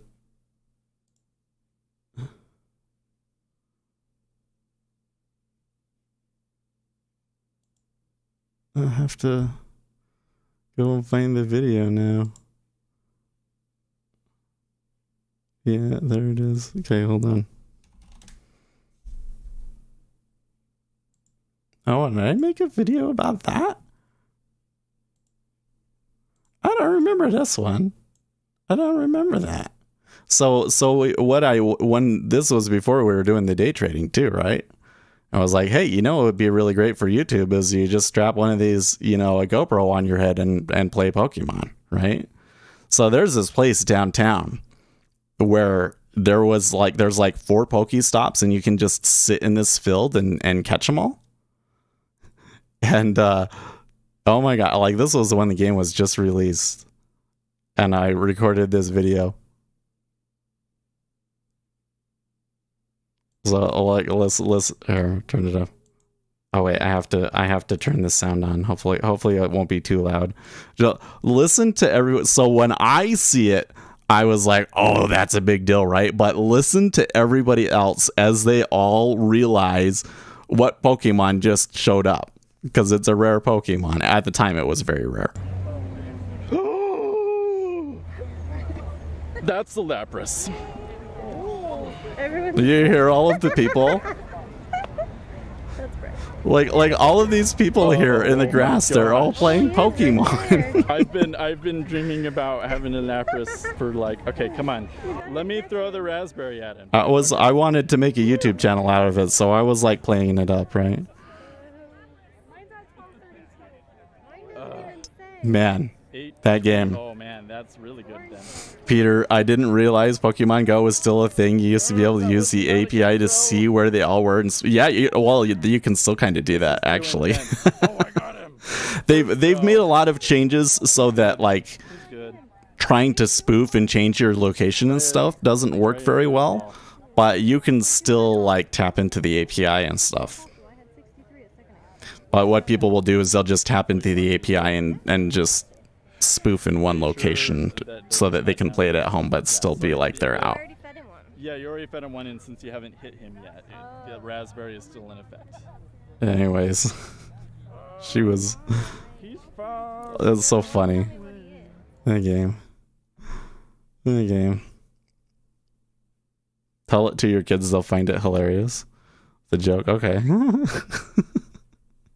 Ace going long again. I hope that this time they run up and they beat the high of the day, because I think that the news justifies it going further. But did Lapras have the edge? Well, so I just closed the tab. Hold on. Oh.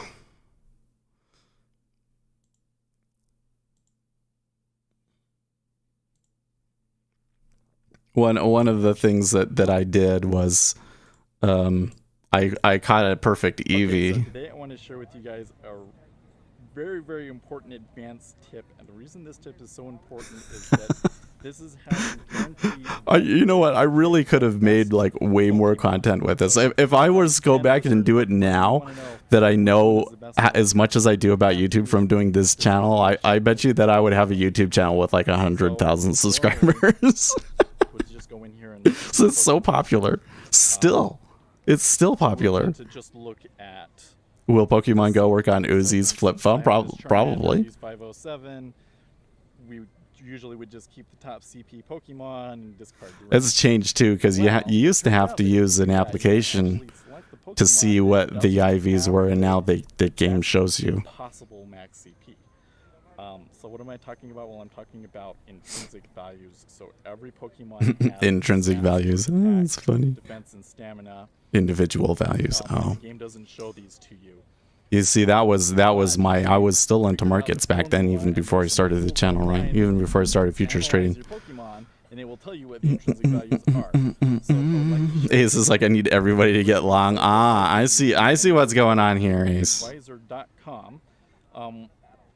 one of the things I really like about it is, you know what? They're gonna wait for Joe to go and give his pep speech, and then they're gonna buy. Access to your account, just access to log in once to pull the information. And Kyle says, "Oh man, don't talk to me about IV. To me, I trusted so hard that this would make a difference once the battle system would be complete, and it never did."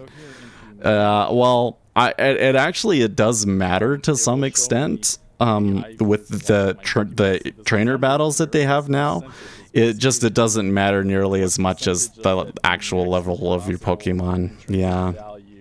And it doesn't matter as much as the move that the Pokemon has too. That's another big. Crappy when you look at their intrinsic values. That one's only 6.7%, which means this was a 9. Well, anyways, I had caught an Eevee that was 100%. Are distributed randomly, and we don't really know that. We're gonna evolve him here by and then I went to evolve it, and we wanted a Vaporeon because that was like the most strongest one at the time, and it didn't work. You have to log in with your Google account. So when you go to log in, yeah. Anyways. Say go. Oh wait. Oh no, I shouldn't have closed that, because the reason I was bringing that up. The reason I was bringing that up. Okay. Okay. So. Oh, not that one. This one was like I didn't do anything, nothing, and it got 1,000 views on its own. It's like, what? It's so crazy popular. Pokemon NFTs. I think that's already a thing, probably. You had 100% Vaporeon? Really? Well, it is. It is still fun to play because what's different from when it first came out is that they have all of the Pokemon from all of the generations in it now. So there's so many different things to catch that they're able to do these events where they switch out what's there. So when you keep playing with the events, it's always like really great opportunity and fun. Yeah. But the trainer battles do suck. What time does the president speak? He's supposed to give comments at 8:30 Mountain Time, 10:30 Eastern Time.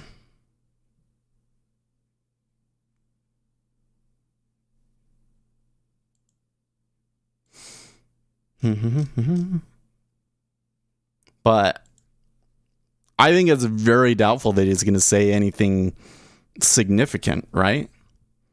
It's just probably the market it might affect the markets here. Like, I think that there might be some people gonna sit and wait and see what he says, and then maybe we'll have another move up. But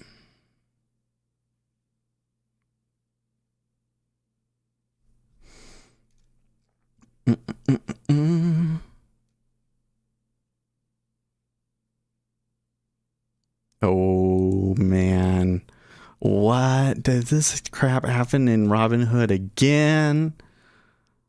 Okay, let's read this. Hoodwinked, Robinhood soars again as firm holds insider sales until the SEC approves. Okay, so somebody was coming in and doing the gamma squeeze nonsense on Robinhood again earlier in the week, and then the insiders were like, well, okay, then we can sell all of our shares now, and so that like crashed the stock. But now apparently we're soaring again because we're finding out that they can't sell their shares yet. It has to get approved first.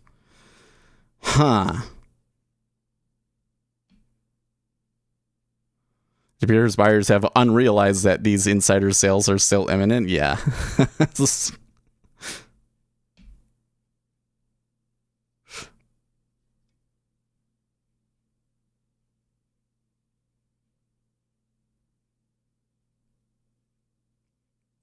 You need thousands of contracts for the mini goes. I don't know.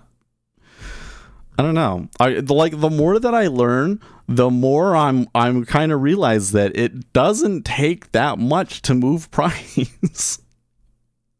I don't even think that you would need to say 1,000.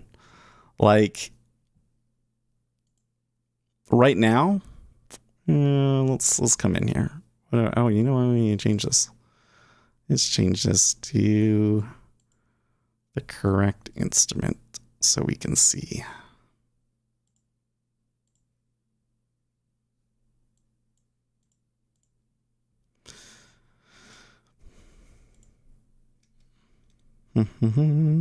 Yes. Okay. I think that if you guys in aggregate bought 100 contracts in the S&P 500s, that they would maybe have an aggregate impact. It's just that like you wouldn't make money from doing that, right? It's not that you can't move it; it's that it's not profitable to try. Wait, what did I have behind this? Nothing? Okay.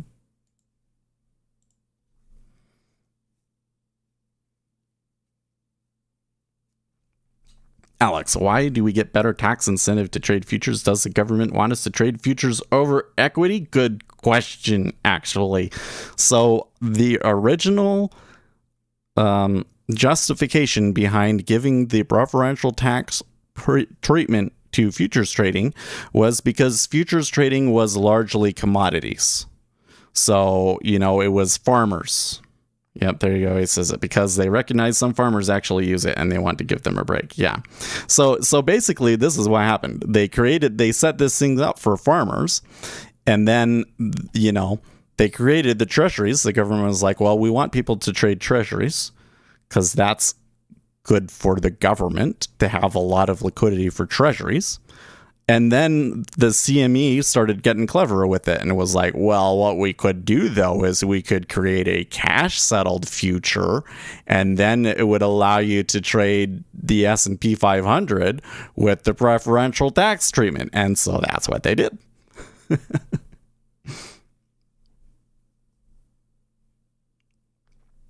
I have tomato plants. Am I not a farmer? Yes, but do you produce enough tomatoes to sell contracts on the tomato futures market? Is there a tomato futures market? We should look that up. No, I don't know if there actually would be.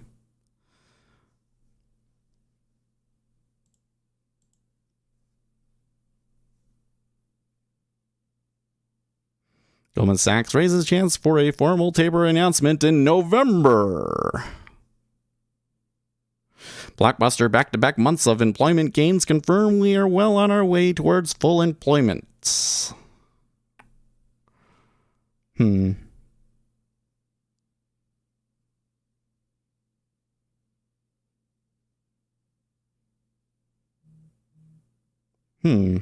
see here. Emil Creamer. Yep, I have observed the process of Taleb's writing of the article.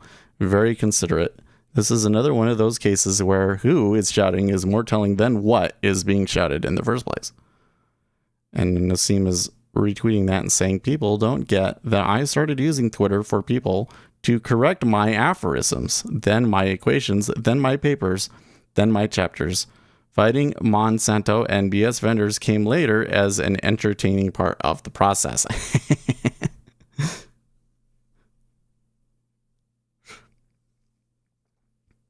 Zucchini out the wazoo. I take wagon loads over to the church on Sunday and fill the cars that leave their windows down. I kind of half believe that you actually do that. And everybody at church is like, yeah, that one guy, you know, the one person in our neighborhood that doesn't actually come to church, so vengeful, always dropping zucchinis in our windows. I'm not going to go home and eat that like it's ruined because it's been sitting in the sun. Ew, that could be gross. That could get gross. It's a little vegetable miracle. The one thing that I like about futures is that it all goes to one exchange. Yes. No, every market should be like this.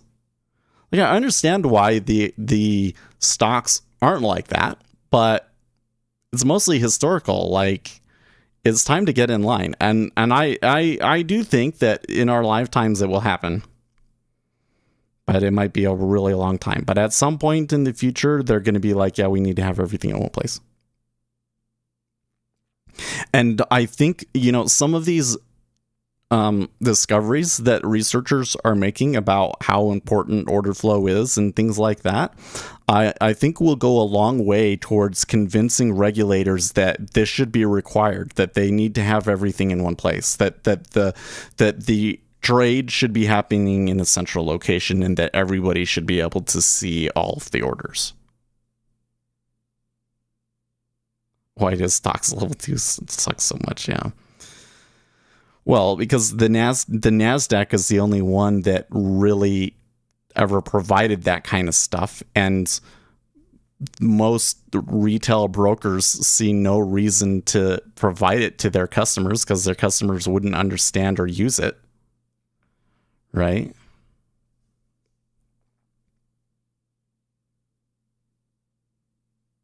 He said, "True international pressure." Is he talking right now? He started. Do you guys want to watch this? I don't know if I can handle watching Joe, because he doesn't talk. It's like,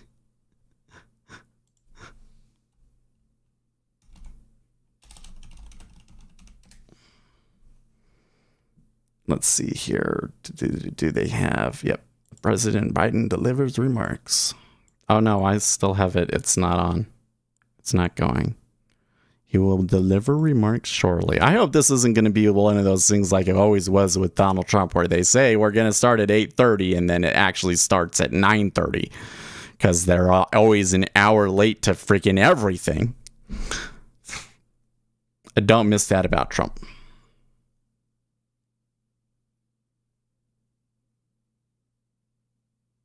We need multiple exchanges at first and then have them come together, just like CME Group did with CBOT, CBO. Yeah.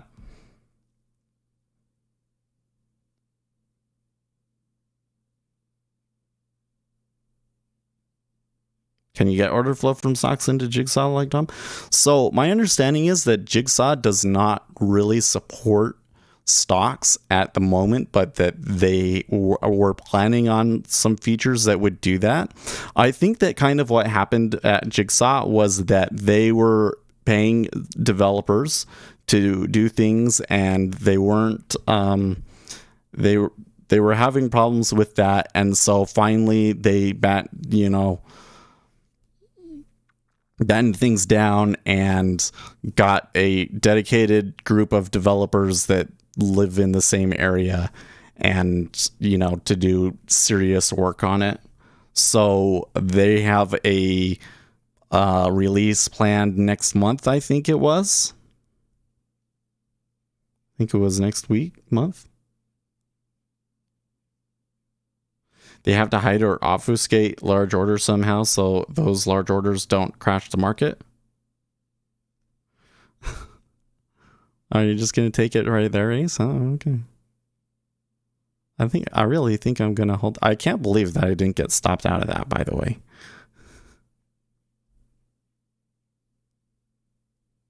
Jennifer Aniston doubles down on call for the public to disclose vaccination stats. Good luck with that, Jen.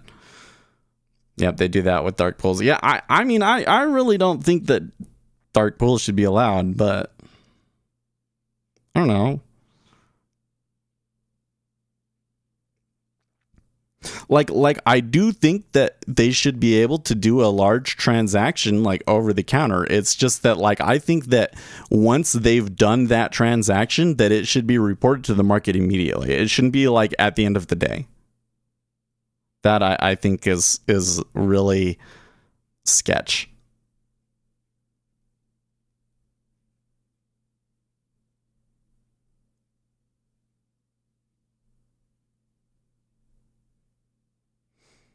Mm-hmm. They are private exchanges, but they do have to report it at the end of the day. But again, so the thing is, the regulations that have been coming through, the NASDAQ, they provide level 2 and stuff, and so they have been working to try and get these regulations passed so that this information is broadly available to everybody. And then that information has to be broadcast, to everybody. So I don't think that you're ever going to get away from having multiple exchanges. Like they can't do, like, I can't come in and say you can only trade stocks at the New York Stock Exchange. That's not constitutional, right? But what I can do is I can require them to, report what is going on in their order book to everybody. And then you as a retail trader would get a consolidated order book between all of the exchanges. And when your order goes through, which exchange it gets routed to, and everything is up to your broker and to the other people. SEC wanted all that data on public feed. One good thing they've done, NASDAQ and IC sued them for trying that move. Yep. But the NASDAQ did want these changes to like the level 2 and level 3 stuff. So level 3 is just, the aggregated level 2 between multiple exchanges.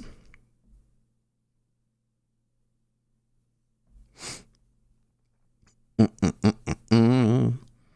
all of the U.S. banks have their own exchanges. Yeah, but what they can do is they can require that all trades are reported immediately. So you can still have a dark pool, but as soon as a trade comes through, everybody else gets to see it.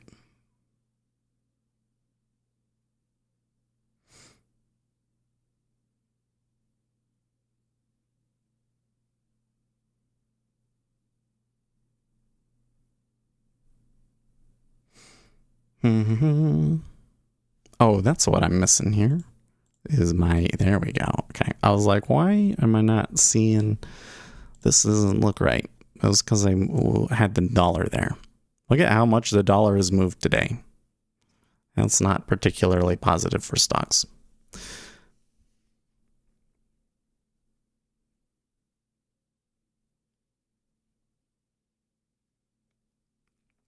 I don't know. It's going to be slow going, but I think, 30 years from now, we'll still be streaming.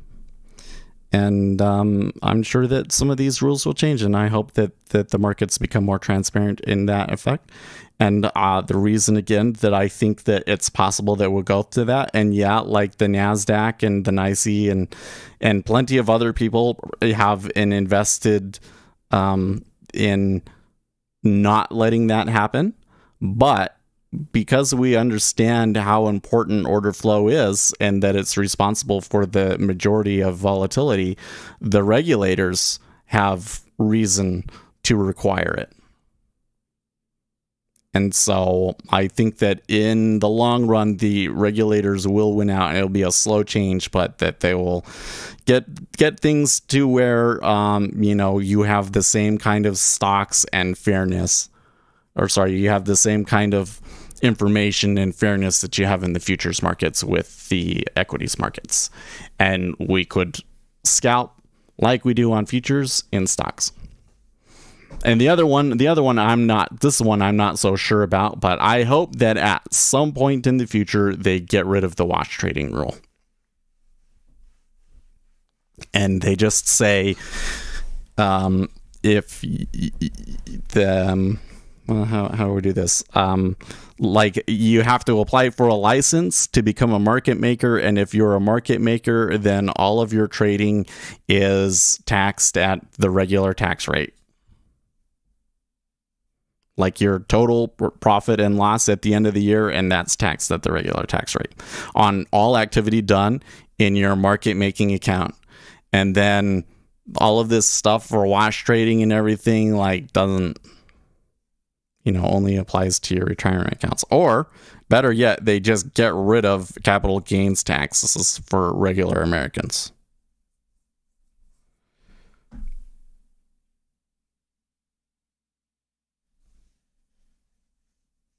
That law is already on the books. Whether you can become a market maker and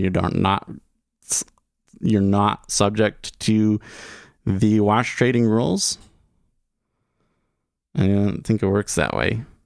I've never heard of how does a retail. I mean, I know that the market makers, like the companies, they have a special designation. But are you saying that Joe Biden was talking? Because I don't see anything in here.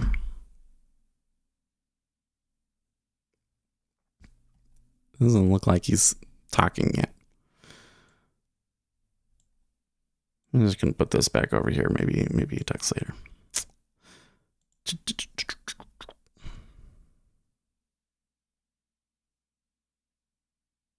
SEC brings its first enforcement case tied to the booming decentralized finance market. Man, this bugwai that I got on my hand, it's like really itching, like crazy hard. Dark pools are good if you trade large size. Had to hit him with each. I don't know.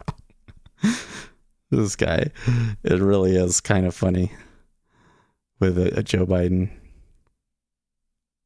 Question to the intern, who is Laguard? Answer, the orange one. I'll take it. Yeah, that's like...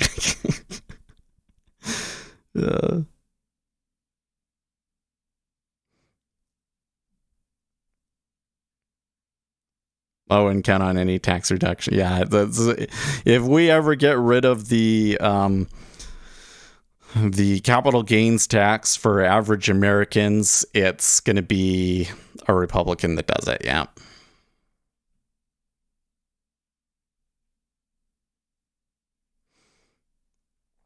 Oil is negative again. But you know what really got destroyed today? Frickin' gold. Man, 1764. Oof. Oof, oof, oof. Live action Seth appears every time I've stopped by lately. You're green in a trade? Well, thank you. That's just the situation though, right? Like again, like the issue with my trading is that if I understand the situation really well, then I can make money, and we do pretty good in the trading. What that would compare to, like if you just put the money in an index fund and all that sort of thing, is a different question, but we make money. But then you run into these time periods where you don't really understand what's going on very well, or nothing is going on very well. And it's very difficult, and you don't know that you don't know what's going on, and then you do terrible. So my performance seems to be most heavily tied to the opportunities provided by the market. In other words, it doesn't work in all markets. So here in the Treasury this week, we've been getting good trends in the Treasury, and so I've been able to catch these trends on both on the upside and the downside. It's not always going to be like that, though. So, and they're not live trades. I want to continue. I've always kind of been like, well, I just don't say anything, and if I just assume that it's sim, right? But I continue to become more and more, upset about some of the things that I see on other YouTube channels and Reddit and so forth. And I've gotta make it really clear to people that I'm not always trading with live orders. I'm not making any claims about my performance. I'm not coming in here and saying, I'm so great at this, come and follow me and you'll get great at it too. All I am saying is you come in here, we can have some fun while we're trading, and we're going to try and learn as much about the market as possible. And that when we learn about the market, that we're going to do everything that we can to ensure that what we're looking at is things that we can demonstrate with empirical evidence. And that means we rely heavily on scholarly research and back testing and things, so that it's not like oh my gosh, on Reddit yesterday, man, somebody was arguing because there was a question on Quora. Why do so many professionals say that technical analysis doesn't work? And the top answer was a guy that said, because I used to work for a large institution, and I know that when my large institution decides to buy or sell based on just rebalancing or who knows what kind of stupid reason it could be, that is going to destroy whatever your technical indicator is going to say. And it's like saying that if you're going to drive blindfolded, and that, if you drive straight, that's going to work most of the time, but it's not going to do anything for you when somebody's crossing the street or you have to turn or anything like that. And I thought it was like a very, very great analogy. And so somebody was coming in and was making the argument that, like, no, like, technical analysis is great and is extremely effective. AO says technicals do work. Well, I would say that they are not very effective. Okay. The White House stream is not working. I'm pretty sure that he's talking and it is not going right now. Anyways, I would say that it's not very effective. And why is that? Because orders have a very large impact on the markets. And the data that we have from researchers is that we can account for the majority of market volatility from just looking at the orders and how it impacts the order book, essentially. And that's going to outweigh any, a lot of the things that people think works for, especially chart patterns, especially like the head and shoulders pattern. Okay, I think that really destroys the logic behind the head and shoulders pattern. That basically, like, the behavior of crowds is nothing compared to the order flow. And you have to have something that effectively predicts future order flow, right?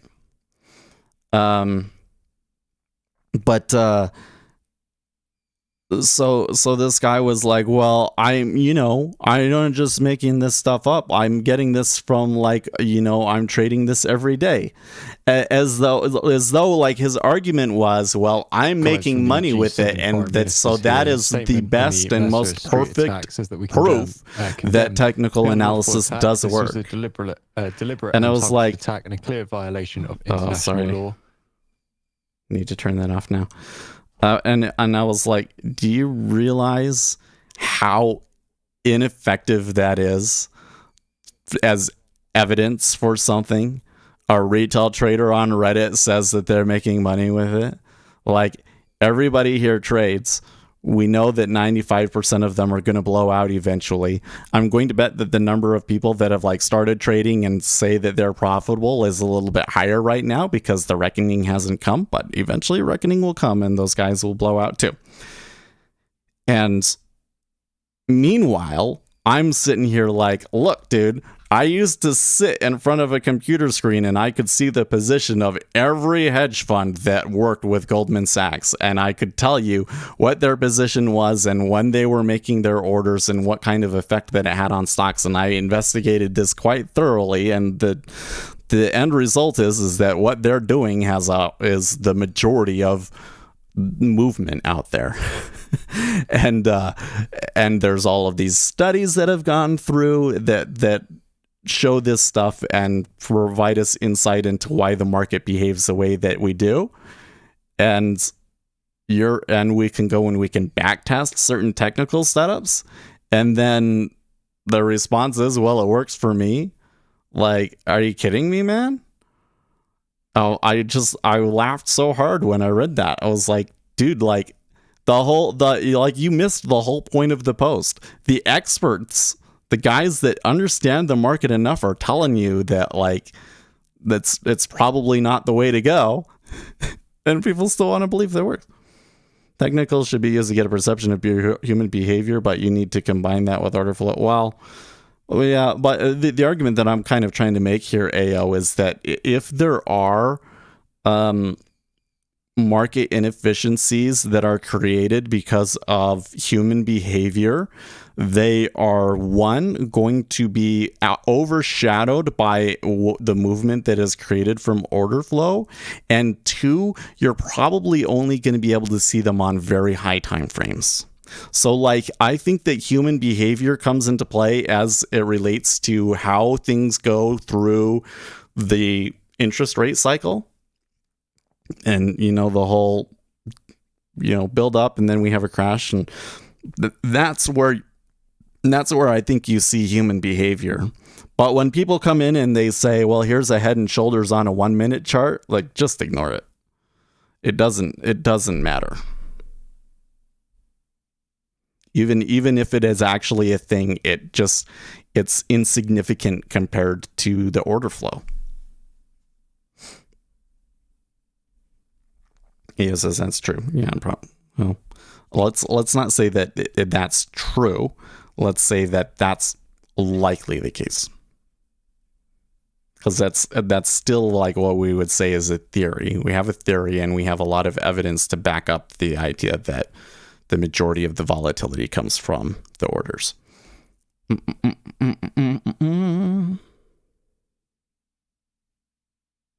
Well, I tell you what, the E-mini coming back down to retest.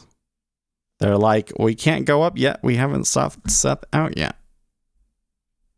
Do you think that maybe, well, there is still like at the 9:30, like with the London close and all that sort of a thing. Could be that after the London markets close, that the E-mini will move a little bit better. I'm just thinking all of a sudden, I'm like, man, today has been a really long stream. Did I like go over time or anything? But no, it's just time to shut down in a few minutes though.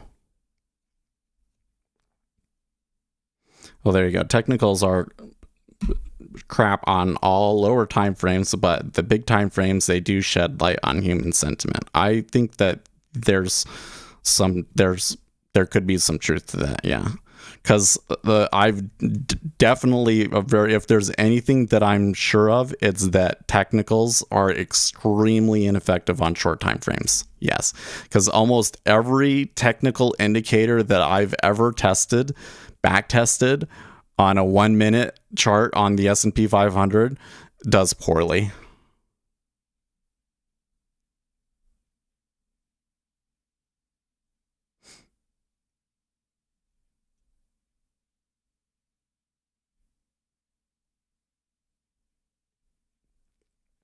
I do think price overall is an advertising mechanism, though. So if price drops into an unfair price, in particular, will bring in order flow, which case swap to DOM level 2. Well, yeah, like so the thing that gets kind of interesting is like you get into these situations where it's like in these liquidity traps where it's like we know that there's going to be buying through here and there's going to be selling through here and that sort of a thing. But I think I just come back to the inelasticity of price, that like, you know, especially if we just had a really strong trend that like, okay, now that we're below 134, does that change how much demand there's going to be for treasuries? And I don't think that you can say that it doesn't matter at all, but I think that the empirical evidence suggests that that price is very inelastic. So the demand for it doesn't really change based on the price. And so, yeah, it dropping below 134 might cause some people, there might be a few people that want to buy it there, but that pales in comparison to the number of fund managers that need to rebalance their portfolios because they expect the Fed to taper, right?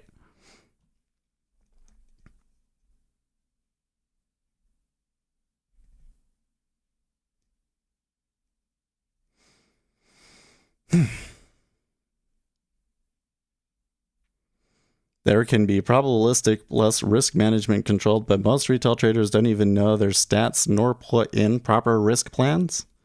Oh, I think that's true too. I really think there are a lot of retail traders out there that if they actually looked at their stats and they were realizing what risk they were putting on in order to get the profits that they would not be as confident as they are.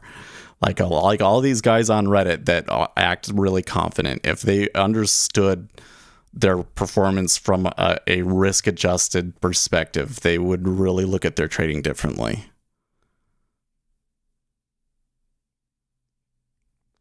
Right. Charts are created from order flow. Yeah, well, and here's where I was trying to, I'll make this one point again, and then I gotta go, okay? I'm not saying like, you shouldn't have a chart up and that chart can't tell you things that can possibly help predict future orders. But what I am saying is that the majority of analysis that retail traders put on is based on patterns in price.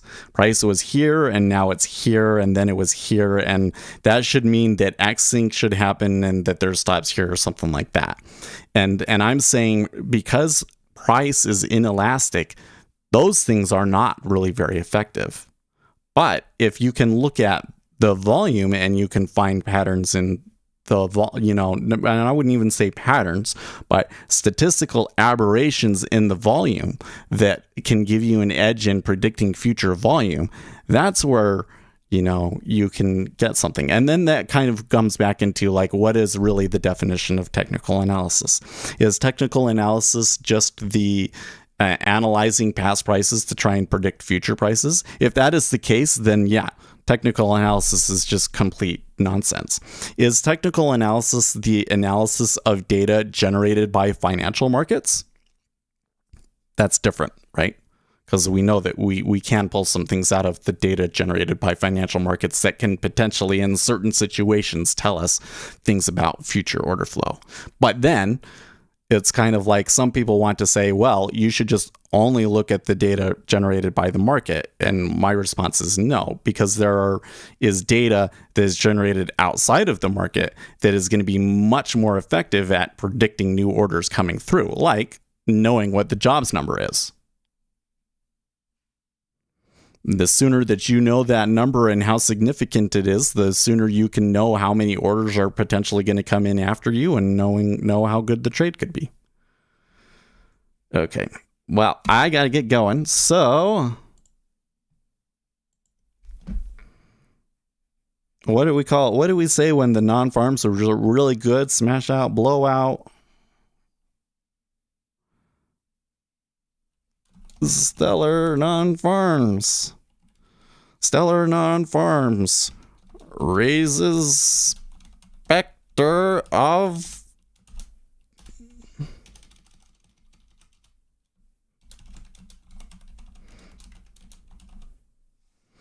raises the Specter of taper. Is that what we're going to call it?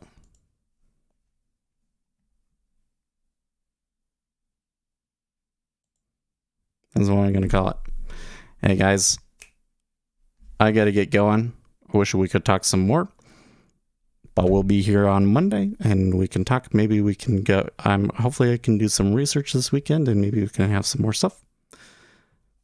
In the meantime, stay profitable.